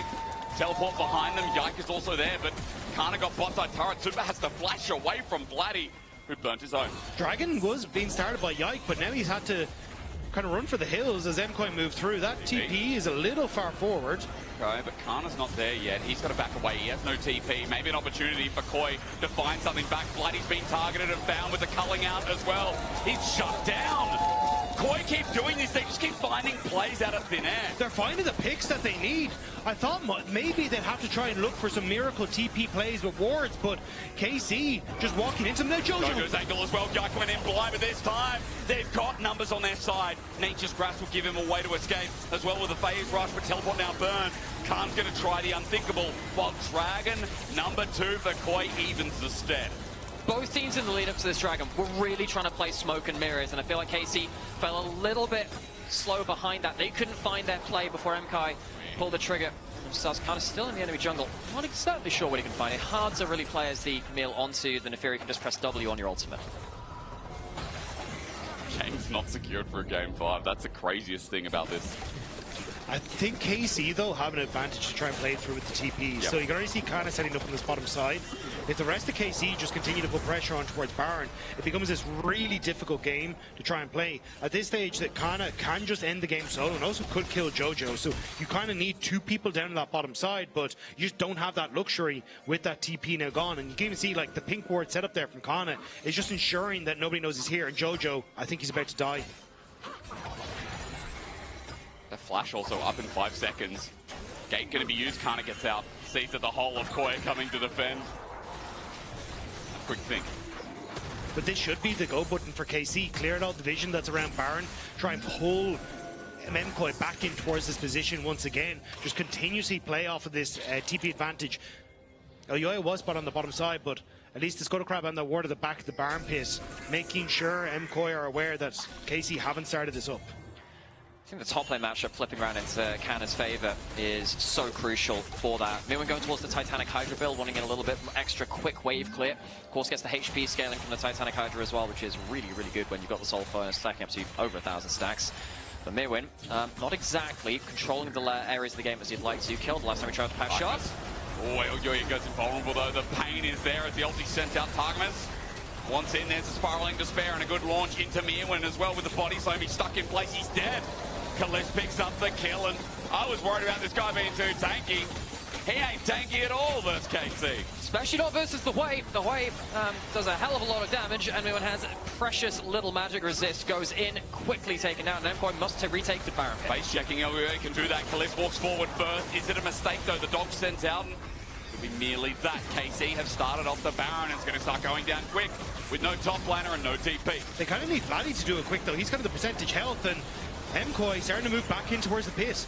Zone controls there. Elyoya getting sent away by Targamas. Jojo doing the same. Targamas might have to sacrifice his life. He's going to die first. Cullen comes out as well. Baron now finally down. There's a flash on top of Super. This 80 carries once so fast. Here's nothing more. Elyoya will jump in. Casey is taking so much damage from the dog, but Elyoya will finally disappear. A shutdown, yes, but Baron over to 3. Casey will walk away. MKOI are grasping at straws, trying desperately to get any of these Baron buffs off of KC, but the setup for KC is just so good. Kana being able to lock down Super, set up for the rest of Karmine Corp to wipe them off the field. Mid tower, top tower soon to fall.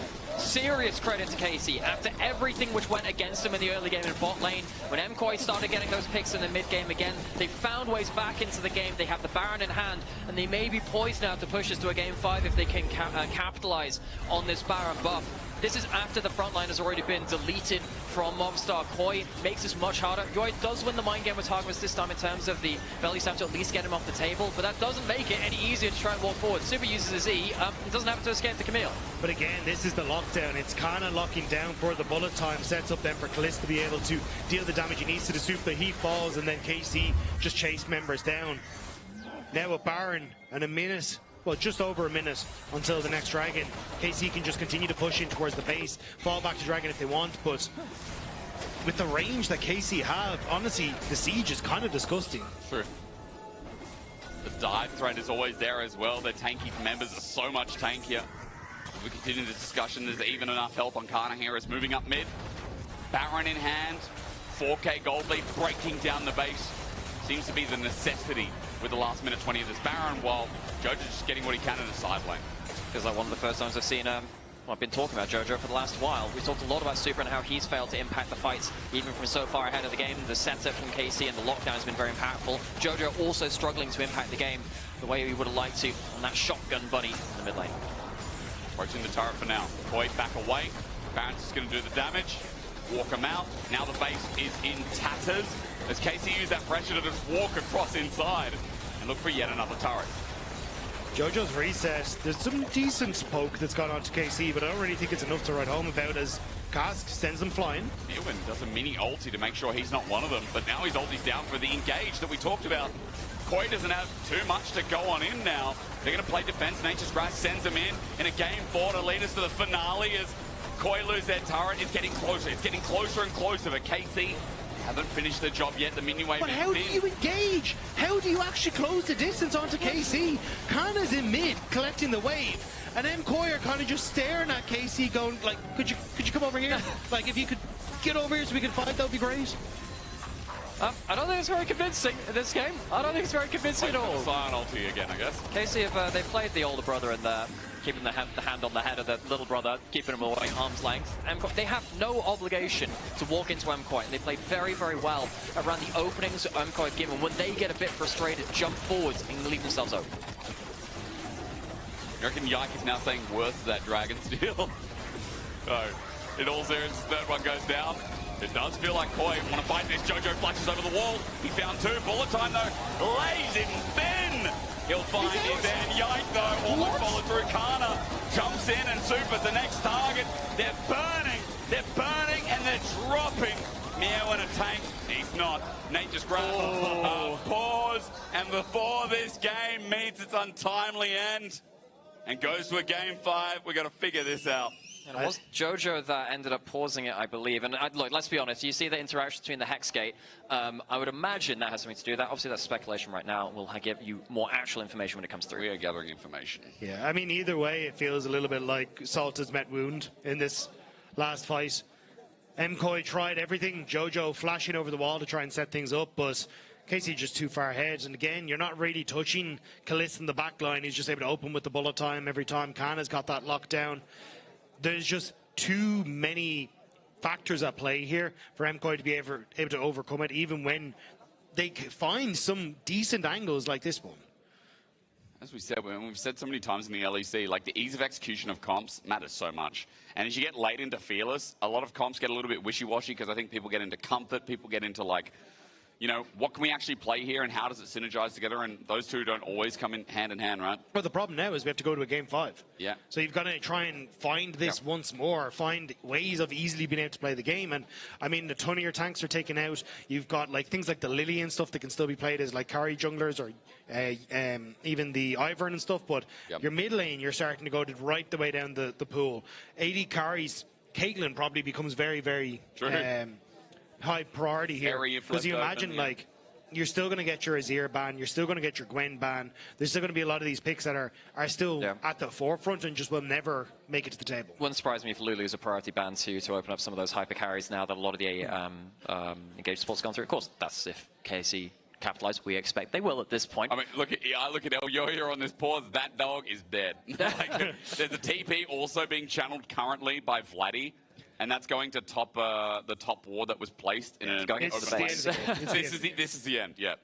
And so it's just about, again, how KC end from here, as in how quickly they can end. It's a very strange pause, because obviously when something goes wrong, like you want to get it sorted as soon as possible. So we are investigating, and I'm being told that there's still an update waited for, but it was Koi who asked for the pause. And I'm going to guess it's when Yike hexgated over, you had Yoya channel the Neferi ultimate onto the person just before they went through the hexgate. So you normally expect the Neferi to follow anyone, basically. It's not like Leona's Zenith Blade, you know? It's a little bit like that. When you target someone and then they teleport away, what happens? And basically Yoya ends up like basically being plopped in the middle of the river, which is not what you expect to be, because it's halfway through the hexgate being channeled. I'd imagine that's what it is, but hey, we'll look through that quickly and see. Yeah, we'll get an official, I guess, bug report. But what we are waiting, I mean, people getting their money's worth today. I tell you what, came for one best of 5, they got a best of 5. And you didn't even get any popcorn. We'll go to the lobby after this, get some popcorn, I think. It's been a great weekend so far. We've still got a day left. I mean, even G2 Fnatic yesterday was very entertaining. Yeah, I mean, the fact that this is just a teaser of the rest of playoffs, because this is just the top 4 teams, but we're still more than likely going to see some combination of these teams playing off against each other as well in the lower bracket. Also tomorrow, with G2 still waiting for them, then you still have the finals. Like, it feels like we have been gifted in the LEC this split. It's official. It's been one of the best LEC splits which I can remember throughout from beginning to end. You know, I'm sure we've had occasional more hype games and more hype series, but as an overall unit of play, every single LEC team has given me reason to watch, and particularly when we get towards the top end, where we've had games taken off of them by different teams. We don't just have one out-and-out team smashing people, which means it's kind of a foregone conclusion. It means I'm very much being engaged by pretty much every series. Yeah, and I think the fact, again, that coming into a Game 5, you've got to dig very, very deep now, I think is going to put a lot of pressure on towards MKOI, because it felt like coming into this, there was like some ideas of where they want to take the draft, but definitely not fully aware of how they want to try and set up like combinations in their draft. Whereas when you look across as KC, it's, hey, we've got like the Camille MF combo. That is a strong combo. We've got the Maokai as well. Strong combo. And as saying that, we're about to get back into game as well. Now, I'm not sure what the bug is. I'm going to wait for an update. Obviously, the AD as well. We'll find out what that is, so we can give you an update as to why we pause at the end of the game. But Vladdy just TP'd to top. By the way, Elyoya got away. Vladdy is low. Alvaro doing damage, but as he flashes away, we waited a little bit to sort out the bug, but now we know we get our rightful conclusion. France ignites, and from the brink of looking like a 3-1, KC will make it all to 5.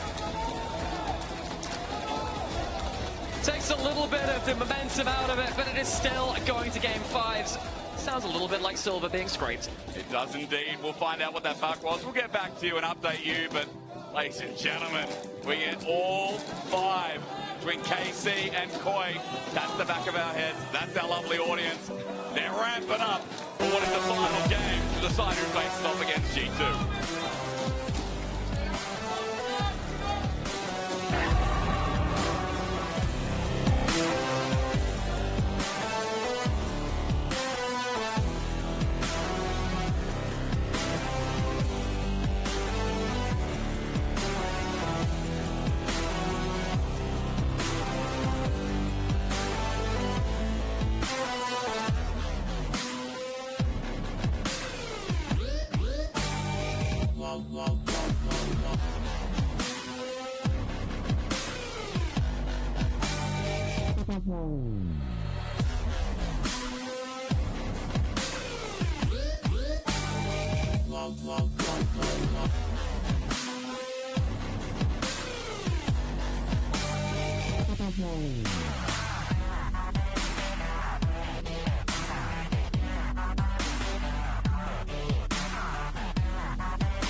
Exactly, they're winning this game, and that's exactly what happened from that point on. Nothing happened in between. KC move on and bring us to smooth sailing. Smooth sailing all the way. Regardless, though, super strong showing again from KC, despite, I say that, and I almost had forgotten, that MKOI threw the game multiple times again. It's been kind of the story of the day, because I feel like, what was it, Game 2? K-Corp did the same thing, so... They love throwing these teams. Well, when you play pretty much so volatile game, especially going later on in the series, there is some weird stuff about to happen. Maybe the nerves as well. I mean, I'd love if we could actually just jump into the throw immediately, just to actually see what happens with MKOI. Well, the first one, where KC actually comes back, because it's just straight up a bad fight from MKOI that allows this to happen. Yeah, and I'm gonna break it down. I want you guys to look at the Sion here. We don't have it by me, but it's fine. I'll just tell you, Sion goes way too deep in this fight and then completely whiffs his cube ability. And I feel like when your Sion has a flash out in the beginning of your fight, suddenly, now everyone is running into the shield phone and the bullet time goes crazy wild. Target was touched in and suddenly the game is just not over, but the fight is just went But on. it's what it leads to, Finn, as well, because it's immediately after that it's just straight up an Arakan fight, and once again, it's an MKOI that's split, and you're right, it's the bullet time again, where there's nothing MKOI can really do to navigate this team fight in a way that's actually going to favor them. This is just a game of discipline. We saw how strong MKOI was in the early game. Their draft facilitated this sort of lead where you get a couple of thousand gold on your ADC. The Sion is unkillable. But once you go away from this win condition of, just pressing S, not doing anything, just looking at your Lucian, because he's the big carry of the game.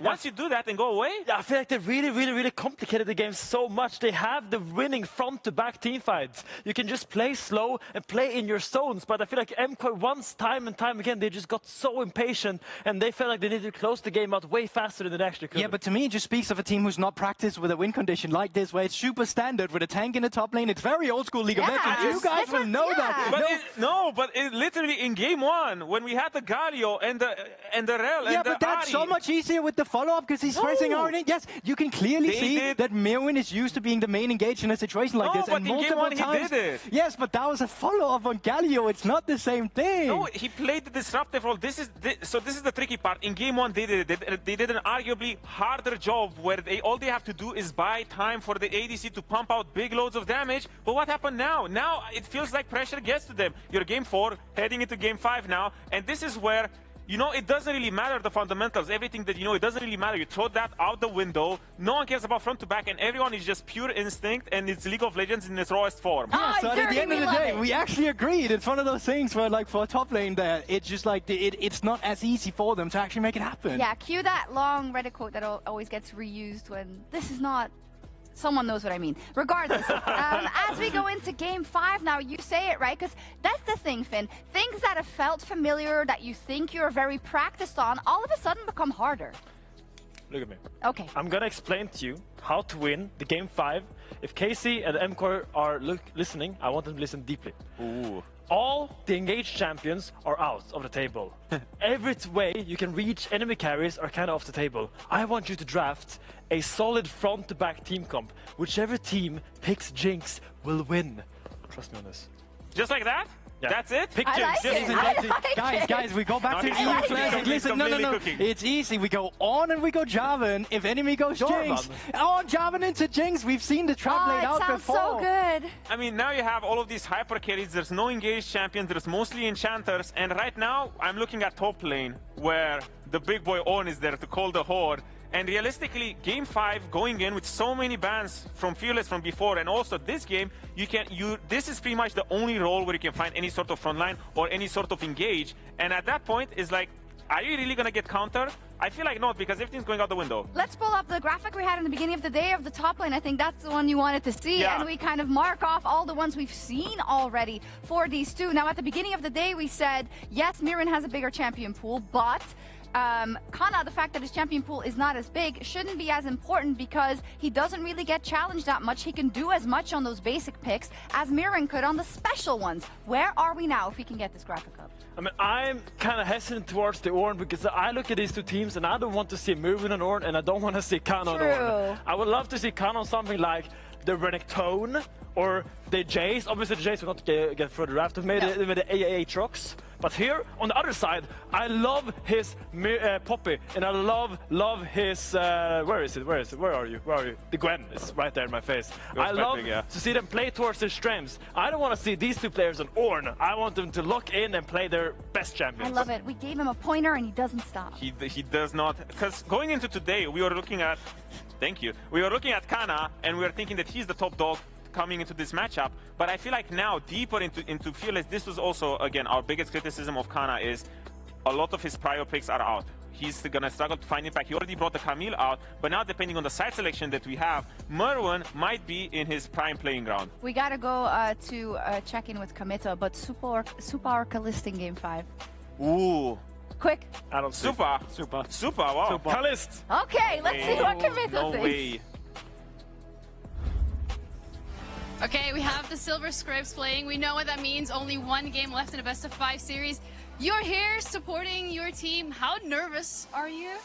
I'm not feeling great today. We are not playing the best this game against KOI. They are playing amazing today. They are giving us a tough fight. But I'm feeling a little bit nervous right now. But I trust my team. What do you think is the biggest issue right now when it comes to how KC is playing? I think we lack synchronization.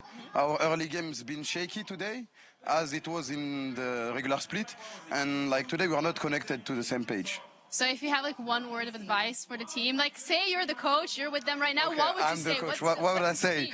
I don't know. Okay, guys, play against G2 in Paris. Play, I don't know, play like last playoffs. I don't know. Lock in, bro. Yeah, that's why I'm not the coach.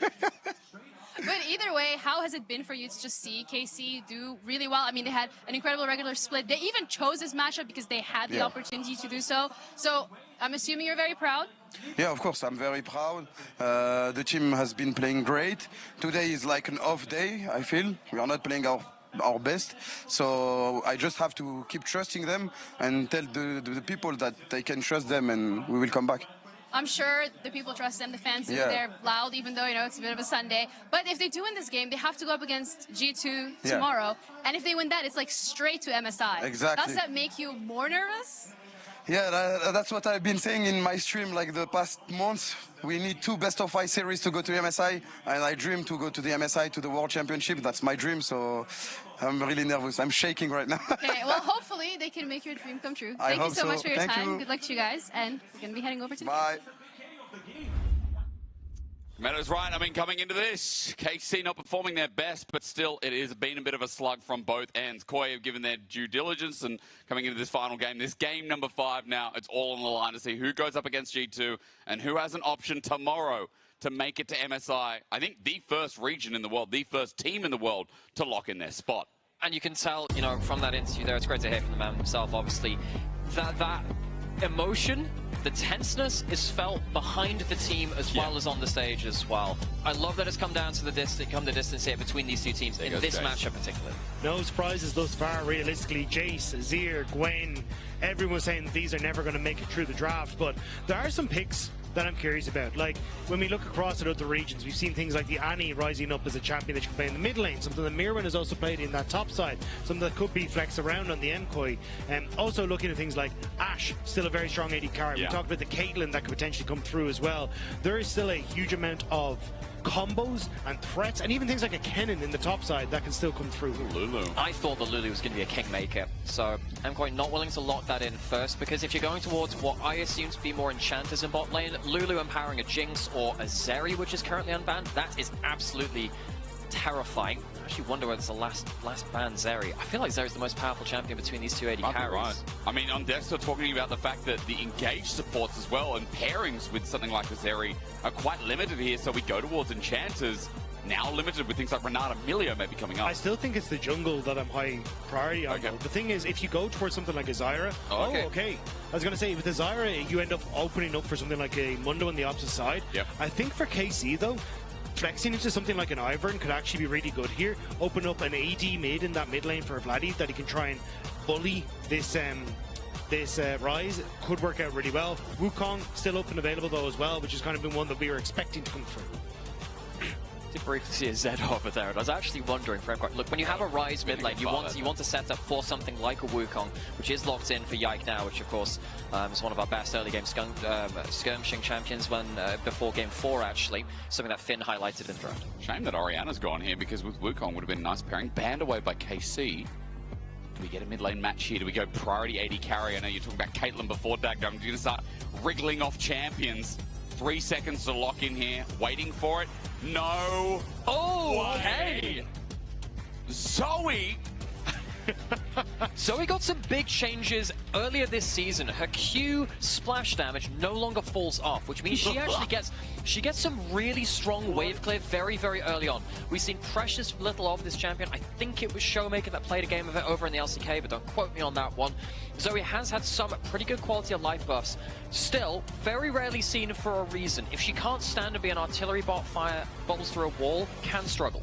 I think though you're setting, okay, I was going to say you're setting up for a position where you could take something like a Jinx and then try and play for this super long range, because there's very little left in the pool that can actually contest the Jinx. Again, Caitlyn kind of something that could, at least from a range advantage, but Braum taken, Poppy taken, it's a very defensive composition thus far from MKOI, basically saying, hey KC, you kind of want to jump into us with the Wukong, but honestly, I was going to say, I think at this stage, you just play for artillery range from KC. Jhin, great answer as well, and you almost use the Wukong as a defensive line, using that Cyclone to buy space for the backline. MKOI need a way to either not care about the range and instead use like the Rise 1 more to go to a side lane, something like that, or close the gap very, very effectively.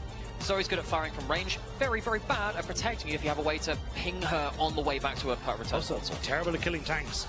Again, terrible at killing tanks. Ornn, pretty damn strong, and KC very quickly realizing we suck at killing tanks. So I think it'll be an Ornn ban as well, because I think the Braum take sets up so well for the Ornn in the early stages here, and even taking the Bard away as well. I think it's just like these compositions that can try and interrupt you as to close the gap. So Ornn, I think, should be the last ban here. Otherwise, I think Kana, if he's comfortable with play it should be the immediate take. I think on the other side for the AD carry for MKOI, I'm actually wondering if Sivir looks pretty good here. One of the better things against someone like a Zoe is the Ashe would have also been just... You need something to be able to just really force this Zoe from not feeling comfortable standing still. Sivir can run at you, Ashe could throw the arrow at you. You need something to force the fight, and I really feel like a Sivir could help you get that Rise into range, get that Poppy into range as well. Ditto, going to be the last ban. So if I'm Kana, I'm looking at either the Kennen or I'm looking at the Ornn. I think the Kennen can work in this sort of situation because you've got the Wukong to initially set you up for it, and then you can try and follow through. And then looking at an Ornn to just be that big setup, but obviously with the Braum on that side, it makes it a little bit more difficult. So I am curious what they want to do. It looks like it will be the support answer here. If this gets locked in for the Jhin, I mean, I understand the logic. They've played it before. Pike! Okay, Target. That is... If you mess up in the early levels now, a Super and Alvaro, things go to hell very, very quickly. Tristana potentially on the table as well. We did call out the Sivir. Tristana can buffer out of the bone skewer. You let it hit you and then you press the W just before it hits. You're pretty good with that. And Tristana can jump on the Jhin and the Zoe. It's another way to force the issue. Okay, so it's going to be the Tristana. The only thing is, generally when I want Tristana on the bot side, it is with something like a Pike. Something that can play very aggressive. You can try and bully through the 2v2. Now, you can definitely follow up if you ever land the Winter's Pipe from Braum, but definitely not the hyper-aggressive bot lane. But into the Jhin, maybe it's not the end of the world. But here comes the Ornn. You were talking about it, I love you. Like, there it is, obviously. And again, you said they suck at killing tanks. Do you remedy that? How do you fix that? What do you have in a soul? And like, Yorick time? Is it volley bear time? Like, what do we do here? Yorick's not at all, Fletcher, if you want to kill some tanks. I love the Aatrox here, though. I really like that. Allows you to kind of play towards winning against that Ornn. But as opposed to something like the Yorick, I feel like your team fight value is better. You can handle the flanks better. It's just, I don't like the Aatrox into Braum, into Rise, into things that can just lock you down and just make it a miserable experience, right? So it's kind of a good for lane, good for comp, though? I'm not entirely sure. Like, this is the opposite of it nearly feels like game number 4, where it's MKOI that have really solidified this strong draft with great CC tools, good engage, good defensive tools, great DPS, whereas KC, I can kind of see the idea, but a huge amount of this relies on Yike getting great engages with the Wukong, which can be kind of tough against MKOI's comp. And I tell you what, these better be some damn good bubbles and damn good panel stars.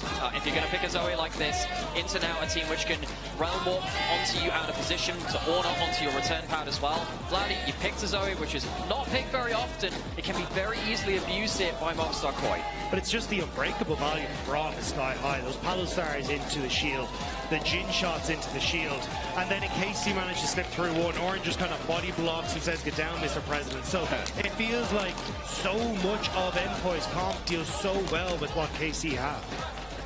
It is a bizarre game. It is a bizarre series to end out.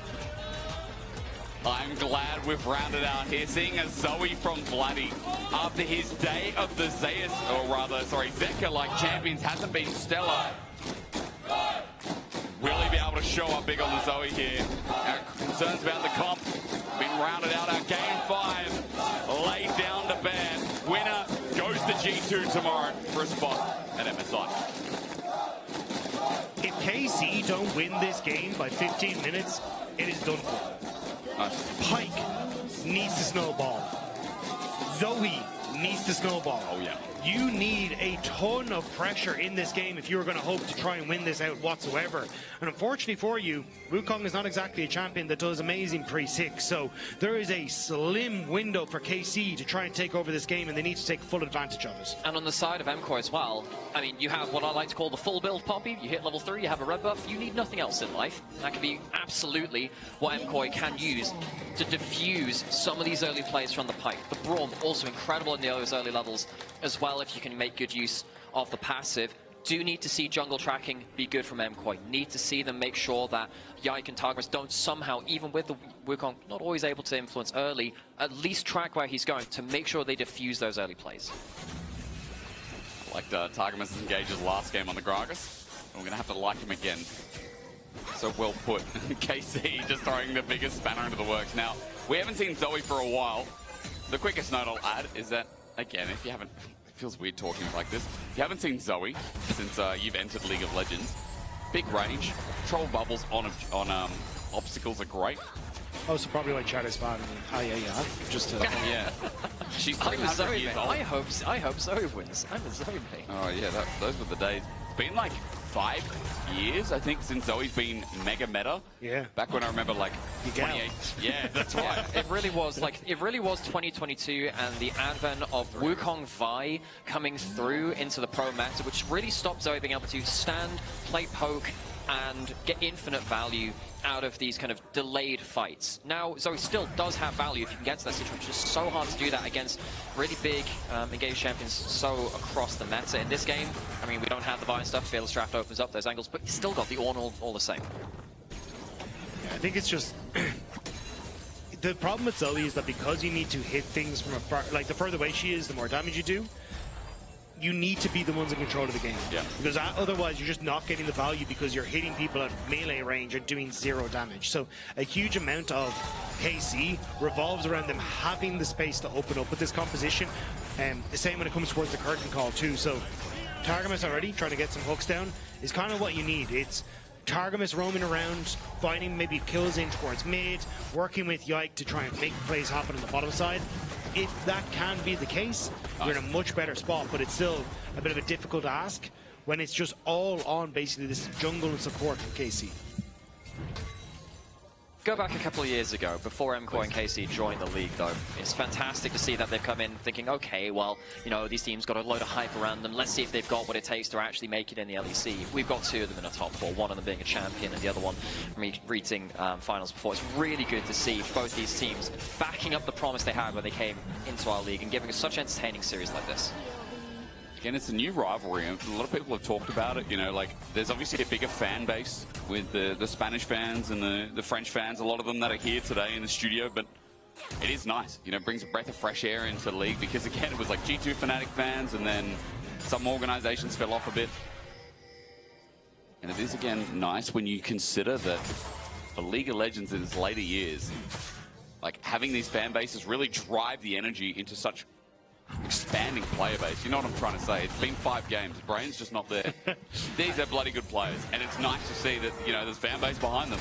Just driving the force of League is a good trade here. I think it's also incredible to see the newer players coming in and getting their chances at international. So obviously everyone's going to look at KC for first time, but even MKOI, when we look at Worlds last year, getting their chance to kind of go and show up and learn from that experience. And we heard like Super and Alvaro and Euphoria talking about what that experience meant to them over the course of last year. KC in a similar spot now. It feels like this is really the new blood and the new names that are going to be etched into trophies in years to come. It's just going to be a case of, can this series set these players up now to be in a position where they're already on the doorstep of going to MSI? Seeing our bot lanes change their lane allocation, Super going towards that top side. Importantly, what that means is that you don't get to sit as Jhin, Pyke, just throwing skewers at them, but it does mean that Targamas can potentially go for plays like this. Really good block, though, from Alvaro. Gets in front of the bone. Skewer after the Sleepy Trouble Bubble connects. Saves his mid lane as we swap lanes once again.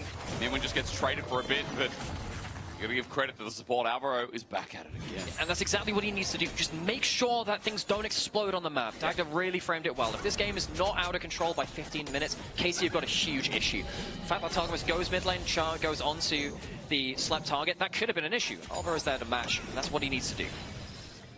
All they're going to do is continue to move around as MKOI.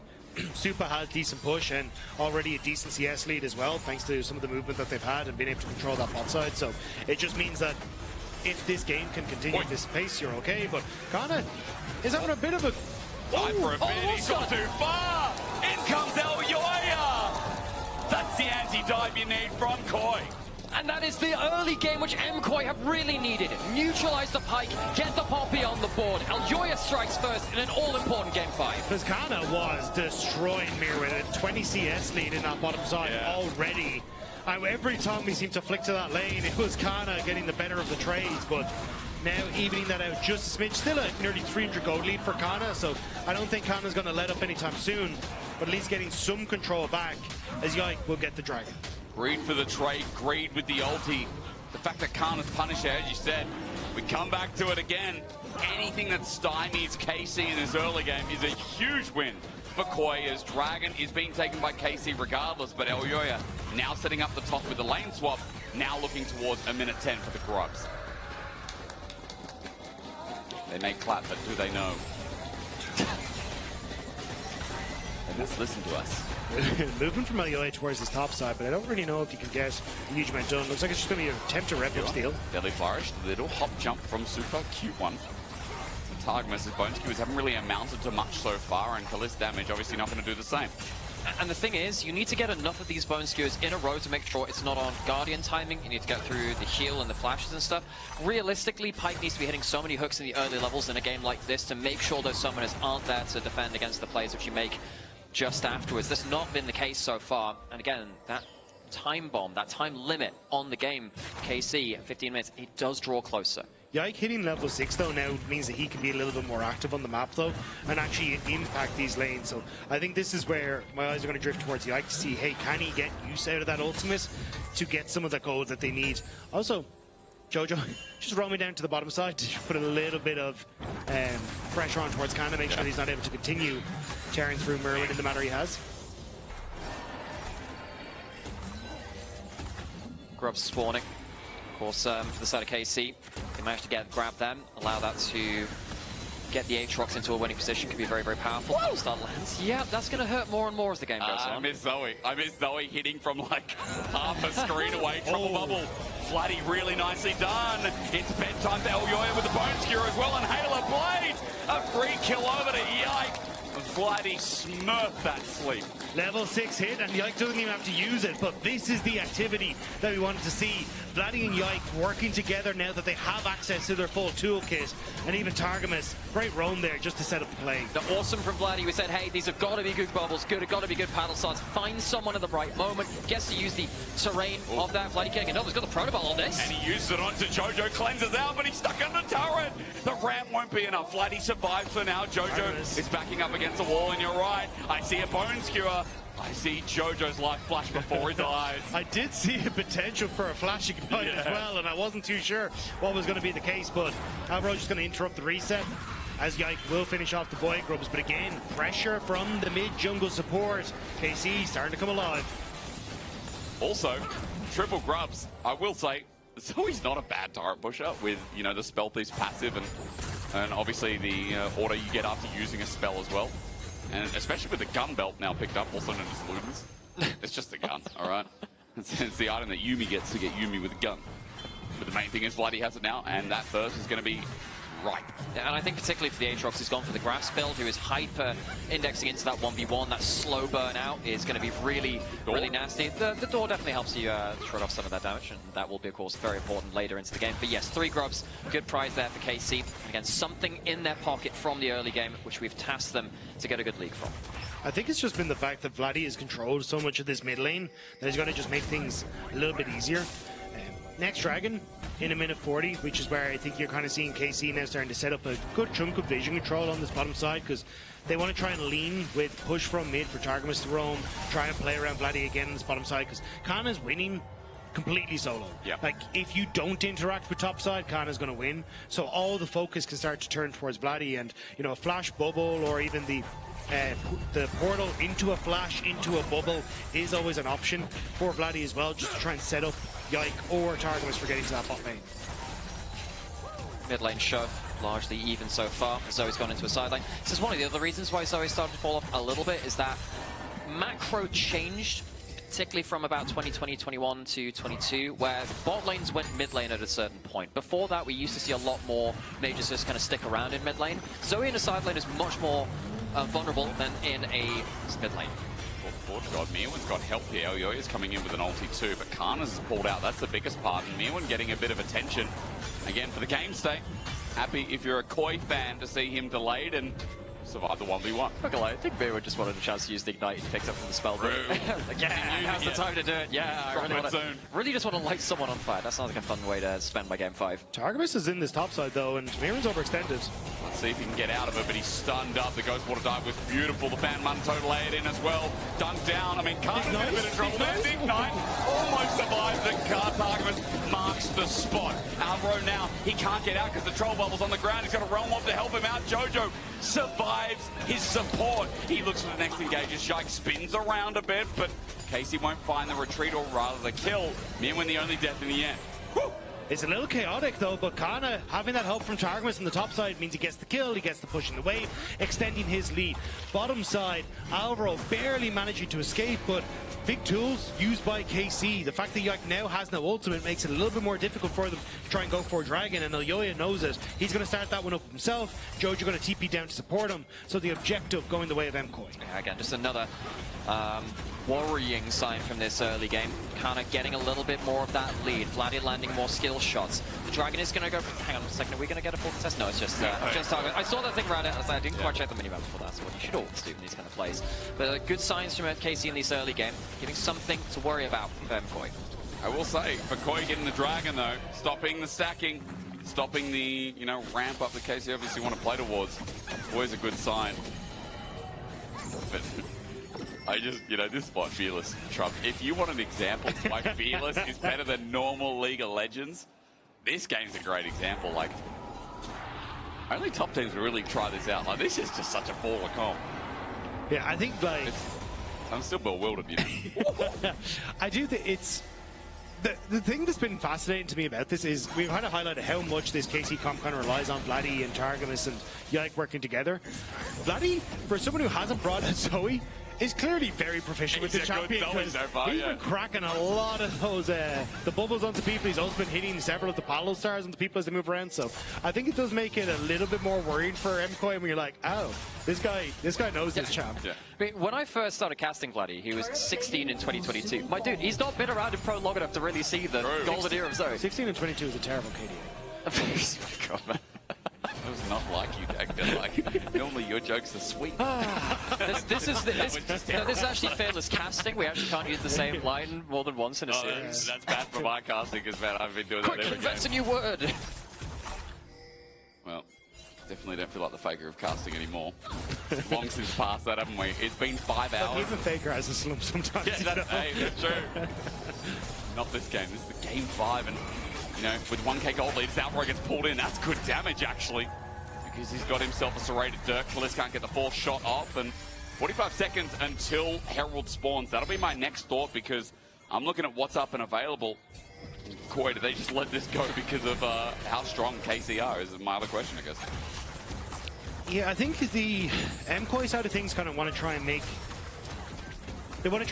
what KC are able to achieve, but it makes it very difficult when you're not able to keep control of River, because the trio of KC is just so strong. Yoya going to be spotted here as they're now just trying to make the cross map play, but Get dunked a bit. Good damage here. Spirit Shojin first. Takama's going to help out, but Alvaro, he went in first, and now that he's jumped in, now they're all spotted. KC playing it slow as they can. Meanwhile, topside, Cleanse actually used by Mirwin with the unsealed spellbook. As we see in the picture-in-picture, while this Zoe keeps hitting hard. Jojo backs away while Takama goes in the Ghost Water dive, and Herald is spawning topside, but the action seems to be bottom. So these support movements are getting increasingly more spooky, really. Someone turns up and the other player doesn't respond in time, so you can explode that. Alvaro and Takama's there on similar timing, though, so it diffuses. Herald going to get started up from KC. MKOI choosing to play on as many waves as possible right now. They don't want to give up too much. Right here, they're giving up this top lane turret a little bit. Sad for them. Jojo caught out. There's an ulti burn. Jojo, will he get knocked up? Flashes! Nicely done! He flashed behind the Demon King and Jojo escapes. And I think this is kind of becoming the crux of the problem here for MKOI. We're saying, look, by 15 minutes, they have to be hard winning. Well, it's not a massive lead, yeah, it's not. But so much of it being focused on Kana, the fact that he's just able to destroy in that 1v1 is causing issues, because it's opening up then the rest of KC to find success elsewhere on the map. But it doesn't really get any easier. Like Vladdy also nearly 600 gold up in that sideline as well. Like KC have some key carries in positions that can do some real damage.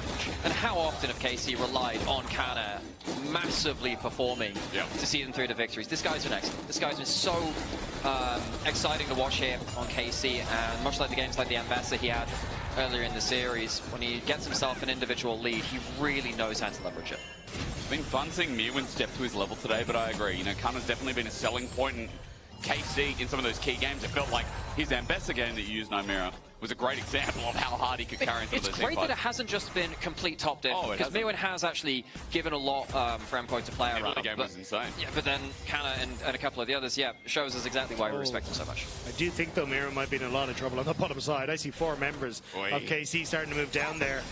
And yeah, I think he just has to completely give up the Ghost. So that's going to be top lane tower down, bot lane tower down, and now a Rift Herald for that mid lane structure as well. And you can just see it's the solo lanes, the side lanes that are really struggling for MKOI, and they just don't really have an answer. And now Dragon in 20 seconds, maybe they can try and force a fight there, but KC might just see this. Deadly Flourish dodged away from Alvaro. The door's up nice and early here at half HP, though they can't get super nearby to start hitting away at the turret. Dragon, as you mentioned, with that 10-second timer, KC the ones who have to walk into the river, but I see Vladdy at level 12 here with half a mana bar. I see some angles that he can start playing through as Herald comes into pressure. Exactly, just taking that bot lane out of turret gives him a couple more angles potentially to play around for bubbles around the Dragon. KC instead trying to use the Herald as a bit of a counterweight, get that charge onto mid lane if it's all possible. Sleepy Mirwin. He's going to use Bellows Breath to get out of that one, but on a ward for now, they see the angle while Herald just leapt to charge. Dragon started off for MKOI. They want to delay the game as much as possible. This is the way to do it with Deadly Flourish. The game 5 team fight of all. Over the wall, Targamas brings in Alvaro. He flashes to the Phantom Undertow, but it won't do a damn thing. Super jumps on his head. The curtain call layered down for all 5 members as Kana in a flanking angle, but he's found out first. He's getting taken through and through. Super double with Yike running away. It's the ulti from Jojo to corner them. Koi played that so damn well. Super goes Super Saiyan and jumps onto multiple targets in the fight. The ability to reposition on the Tristana really tore apart the multiple flanking angles from Karmine Corp. MKOI bought their time, they played it slow. They didn't give anything over to KC that couldn't be taken back. We're back in Super's territory, jumps in again, and then back out. Now they've got to reset. Kallis with a 4-shot, teleport being brought in, and Koi are starting to feel it. They've got the jazz hands going as KC get reeled back in. I'm looking at El Yoya.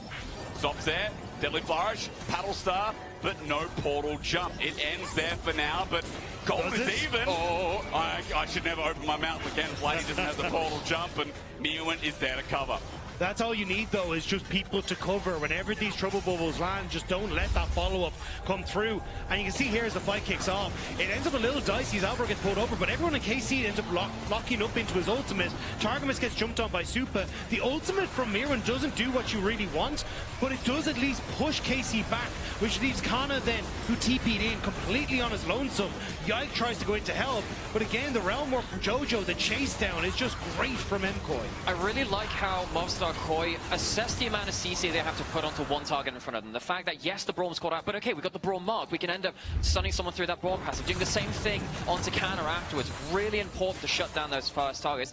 And now we're heading up towards 20 minutes. The gold lead isn't really there from KC now, and that worry about, well, what happens if we get later into the game with a Pike and then a lot of people to block out the Zoe bubbles, is that a problem? It's crucially the lack of control KC have on the map as well. This is you want to be in the tempo lead. You want to be the one that's dictating the play, so you can show up first, you can hit a trouble bubble, you can have Targamas there to find a pick. Not having those tools available because MKOI are the ones dictating how you move on the map makes it 10 times more difficult for KC to try and find the play. They would absolutely love to get themselves mid lane turret down. If you get that, that's typically a really good litmus test for is Zoe winning a game. If you get mid turret first, you can fire bubbles into the enemy jungle. There's a huge value from that. Of course, KC did use that Herald into it to bring it to low HP. It's not down yet, and now MKOI are holding on to it with all fingers. They're trying to predict where Yike is maybe now. He's been waiting in this brush and top for so long. He thought Jojo would walk up in the wave. Flatty is now the only one on vision.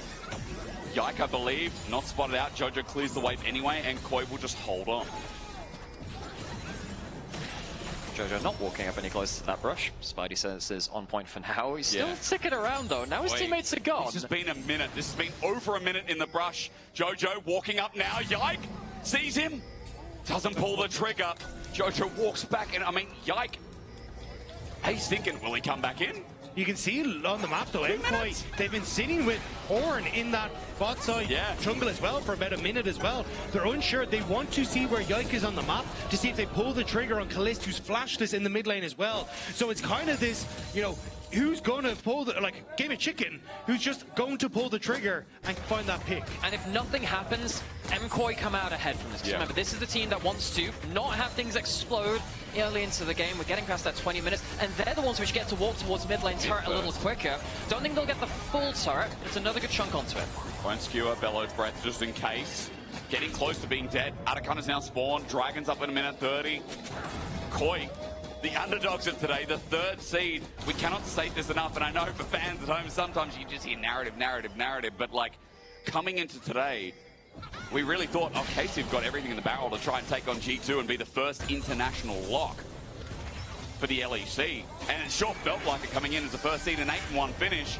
Koi came in for underdogs because, again, we were like, well, Jojo's improved, but how much has he improved? Yeah, Super's been okay. Alvaro's tried to carry the team. Yoya's been there. This series, I don't feel like I have the same reserves. But it's even MKOI versus KC overall. Yeah. It's the very first game that these two teams faced off against each other when KC joined the league that MKOI won. Ever since then, this matchup has belonged to KC. Yeah. But sitting in this position, MKOI have a real chance to try and take that history, throw it in the dumpster, set it on fire, and set what was a lot of those expected results on fire with this. He's in the depths right now. He gets hit with a bit of frost. Portal star, portal jump, whatever, you know what I mean. It flies through, doesn't connect, but Koi right now really holding this left side wing. That's where Jojo's trying to get topside turret. That would be an equal 2 turrets apiece. And Jojo's going to find it here. He's going to get the push here while Koi really add the pressure towards mid. Now, the fact that MKOI managed to get this mid lane out of turret, and now they return to those side lanes where KC got those turrets first, is a really good sign for them. And I really want to, again, just praise Alvaro for this early game, diffusing a whole bunch of plays around that dragon fight. I think it's been a capstone of what has been a very good series in the support of MKOI. It's going to be hard to pick MVP if Koi wins, but Alvaro is definitely going to be a question as now their first gold lead of this game. Now as well with 2 turrets down, Dragon stands up. Just going to be taken by KC. Well, Kana tries to go in deep pot. This is where it gets a little funky for MKOI though, because Dragon is now up and available. They aren't really in a position to contest. Kalista is actually going to take that themselves because they invested everything on Jojo to get that top lane turret. So now they kind of missed their window to try and look for a fight. Now there's obviously still Kana up. There's going to be Baron in a minute's time, but it is now going to be a couple of minutes where Kana can try and look for that 1v1 pressure on the side. You can also have Targamas start to roam around a little bit more. Like, this is where KC can play through their strengths as there's no objective to play for. You can flip that onto the other perspective too, where they already have the 2 dragons, so they don't have to force it, because it's not like an early soul from KC as well. It's only the 2nd dragon. But yeah, there's definitely that horse trading going on a little bit, saying, okay, we'll not get this opportunity right now, but at least we stay safe and we can buy a little bit more time to get our items into the game. The only one with a gold lead as we crest upon 25 minutes is Kana. 1500 still in the matchup. It's a pretty good one though. It is nice. But Kana, how much time is he going to be given to his own? How much time is he going to be given in this game? Well, I mean, the question for me is, how does he want to use his TP? Because I see a ward here, I see a ward here, I see a ward here. There are plenty of opportunities for KC, if they can find their plays, to have Kana get in behind MKOI, especially as they're trying to gain that vision in the top side. They're trying to limit how much value Vladdy can get from the Zoe by being aggressive into the enemy jungle, but I think KC are kind of setting up for some of these decent flank opportunities. I think from their vision right now, they can just occasionally see KC hover towards that top side. So they know that people are around. Enjoy being able to pop that W and move quite quickly. Braum walking up into the enemy jungle. Moments like this give you just that extra advanced warning, so you can be a little more safe to push up into those side lanes. The thing is though, as KC try and look to group with Kana, it only benefits MKOI, because the value you get from Alvaro and Ornn in these tight corridors, as KC try to contest vision take from MKOI, is just woeful. So I think for KC, trying to play with Kana down towards the sideline again, even if he's not getting value on the turrets, it's value of drawing Mirren out of the equation, which may give KC that moment where they can find the bubble or the pick that they need. We keep cresting for it. We keep waiting for it. Baron is now spawned. That's why everyone's up on the top side of the map. Targamas gets the hook in. Deadly Flourish as well. Good knock up. Kana regrets though and walks away. Doesn't want to fully commit rather as Vladdy waits for the portal jump. Gets a paddle star, but onto Jojo. Not enough damage. He's got a lot of HP there. And Vladdy just ain't that one big punch that you want. With the Saras Merc Treads on Rise, not easy to get the picks from those paddle stars in the way that you want. Looking for the Searing Charge, won't find it. Portal Star again, going Drowsy. Is the support. Kana from a flank, pops his ulti. The fight begins, laying down for Yike, who gets sent into the air and destroyed. Alvaro jumps forward, he gets Portal Star again. He's gone a little bit dizzy, but Ewan's going to block it with the door up as well. Jojo clearing mid. The fight might just end here. Targamas wants a reset. He wants his X to mark the spot. Jojo, meanwhile, dealing with Kana. He's got a root and he's got a team. Kana flashes away. This Aatrox is Korean, but in this game, he may as well be from EU as he gets stuck in place. Elioya finishes it, and MKOI are breathing in the fumes of Game 5. MKOI are making it impossible for KC to find the fights they want. Everyone trying to get access to the back line of MKOI is struck down where they stand, and now it will be Arakan that will follow. The damage from Vladdy just isn't there on these tankier members at this point. Atakan now going to be started up. It's 20 seconds until Kana could join the play. I mean, Vladdy might flash forward. That's a lot of damage. The paddle jump comes through all the either way troll bubble land. Alvaro, all the abilities combined, but Atakan goes down.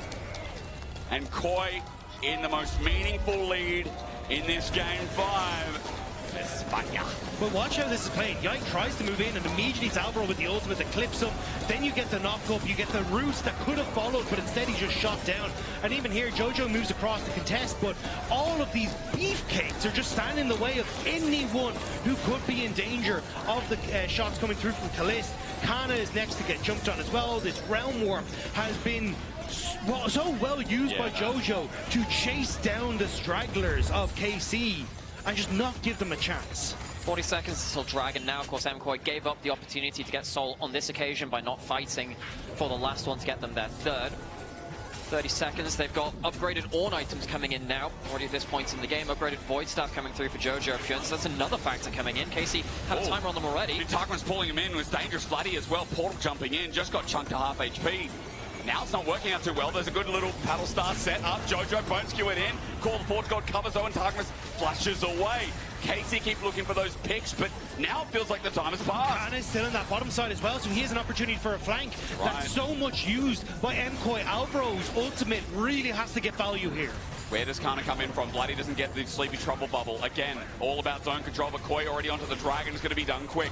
I think KC are just giving up the ghost hit. They're saying, all right, Dragon, we don't want to fight it. Maybe we can even push towards an inhibitor turret. Realm coming into mid, though. And again, who does it bring? 3 members, flash immediately gone. Bloody gets out over the wall while Alvaro and Jojo chase. You're right, Kana is doing what he can with 3 grubs. He's trying to make this game 5 back into France's favor. Super jumps in. Yike is isolated. He's surely going to die. Del Yoya will be the trade, but Kana still has an inhib, and no one's based yet apart from Mirwin. Mirwin will try to hold off, but both junglers are dead. KC got so much value on that bottom side. They don't quite get the inhibitor.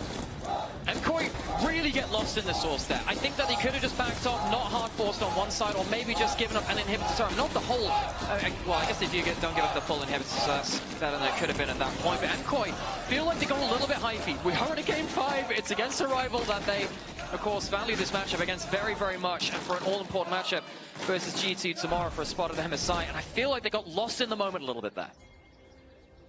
They needed to find the engages, but KC had gone that bit too far away. And the thing I was going to say was that fight that we had that led to Atakan for MKOI, we didn't even get the ultimate from Mirwin to try and set things up. But this time around, the ultimate from Mirwin just wasn't good enough to try and set up for those plays. MKOI chased too far, but it is still back in MKOI's favor. Even though this game looks close with the gold, you can see how difficult it is to actually find these fights as KC, and also the fact, as Nightmare was already saying, all these Ornn items coming through, you have so much just regular gold, or sorry, value that isn't reflected in the gold lead at the top of your screen. Around 1,000 apiece. 3 on the board right now, 2 to go. And Koi as Baron seems to be the objective with Dragon far off, hovering around the pit. We got Soul Point for them as well. And we said KC playing with such a dangerous composition. We have seen where it's taken them in this game. We see that Koi are the ones in the driver's seat. But as we know with this series, there have been so many comebacks. It's only defined by one fight. You know, we're not at the point where Soul has been taken just yet. Baron is there as well. We are still at a point where a misstep from MKOI could be a problem. Ulti. There's a Realm Warp again, but Jojo doesn't get out. He did before, but not again. Flashes the match. Kana, the TP's there, but he's out of queue for now. Gets out of the curtain call. That won't be all. Is that Jojo or Soaz? That is so clutch from him. What can you do as KC from this position, though? Kana will continue to push on towards his bottom side, but while it's nice to get the TP from Jojo, they're not really in a position to try and contest with the Baron. So now it looks like it'll have to be Mirwin who moves down to this bottom side to try and open up, as Kana has already shoved in. But if that's going to be the case, are MKOI actually giving that opportunity for KC to find the pick and the play that they need? It's actually kind of awkward. The Kana uses the flash there too. A flash Aatrox Q3 onto the Rise, onto the Tristana could be what they need. Baron Star now coming up. What can Vladdy do with his models? He's back bot. He's going to be spotted out shortly from Koi. 4 members in front of the Baron make that 5. They're all there. They are all there. Mirwin is the only one with TP. A flip for the Baron going into the pit. The 50-50 in game 5 stunned. Yoya makes him his boy. With the Sleepy Trouble on the back, and Kana trying to race to the game's end. MKOI have the Baron. They have enhanced recalls. He can only get himself one until Yoya jumps in again, but in a choke. It's too dangerous. He misses the ult. Yoya missed the ulti. Almost ranged out by Vladdy as well. Koi get the Baron on all 5 as teleport top after having a numbers advantage. Jojo is chasing Kana out of the base, so then he can't try and go for it. MKOI want to try and make sure they can crack open the base as soon as possible with this Baron. That was as messy as it nearly could have been, but MKOI come out with the win. and MKOI are now in a very commanding strategic point. Reminder, KC chose MKOI as their opponent for this series. They are current reigning champion. They are our #1 seed in the playoffs, and they are now down 3k gold, arguably outscaled, up against a soul point from MKOI in Game 5 of the series. The TP in. KC looking to see if they can find those picks that they need. Now having control over this area makes it a little bit easier, but Jojo clearing out that wave on bot. No one to try and contest that and keep that pressure up. Kana isn't in that top side either. It's KC looking to fish for bubbles, looking to fish for the damage as the tank line from MKOI trudges forward ever slowly. Bloody not hitting any of these paddle stars at all. The KOI coaching staff a little bit stressed, as you can imagine. It comes down to the wire. Kana might have been found out. He wanted to pick an angle and had to run his way out. His flash not up and available. KC, all 5 members in front of the pit, but we know that KOI's front to back is more than truly online. Bloody poke, not there. The fight loss here could be loss of the series as well. Waves on bot, wave on top for MKOI. This could be the decider. It's a front to back as it stands. No one looking for a cheeky flank. Where are these bubbles going? Where are the hooks going? So important for KC to get some poke. Control bubble onto Jojo. Deadly fire to follow up as well, but Vladdy's blocked into Jojo. Damage finally hits, but it's the Ocean Drake going down. It goes down to KC. Crucially, they keep the game alive. For a little bit longer. How often has Yike managed these miracle steals in clutch situations to keep his teams in it? But Targamas Jojo has to flash away. Kana's in the bush, not spotted out. Targamas gets out, as you said. Flash was burned while the inside tracker mid is there. But look at base. They have to go back. KOI have Baron enhanced recalls, but the work that Kana did is at least adding some pressure. That pick was huge. That play was huge, though. Yike denies Soul. You get the push and boss. Sure, you lose the mid lane tower, but you're keeping yourselves with arm's reach. A Ocean Soul for the poke from Vladdy, the poke from Kalist would have just nullified so much of what KC could have attempted to bring this game back from the brink. But now Flanking back Kalist. It's an immobile Jin. The follow up there, this time hitting the ulti, but Kalist takes one tonight. Super gets the kill finally, sets it up. And KOI with our ya. He does it again. And KOI might have just found the picks which could finally break the series. Yike wants a flank of his own, but you ain't him this time. Jojo gets in the realm walk, takes himself in front of Vladdy, who heals, but he's rune present up. And Vladdy picks an interesting pick, but he won't get away with it. MKOI, 3rd seed versus 1st, looking to take down KC. Targamas trying to interrupt the wave, but all they need is one. All they need is the creeps that are barreling down the mid lane to take down KC. There's 2 minions. There's Yike with a flash. He needs to get in the way, but KC will forever regret as Yike goes into Cyclone, but dead in an instant with a Nexus turret to go. The 1st seed chose it. They wanted the Spaniards, but forever they will regret the day that they crossed the mighty MKOI. A 5-game banger in our new rivalry here in the LEC. And Movistar KOI, despite being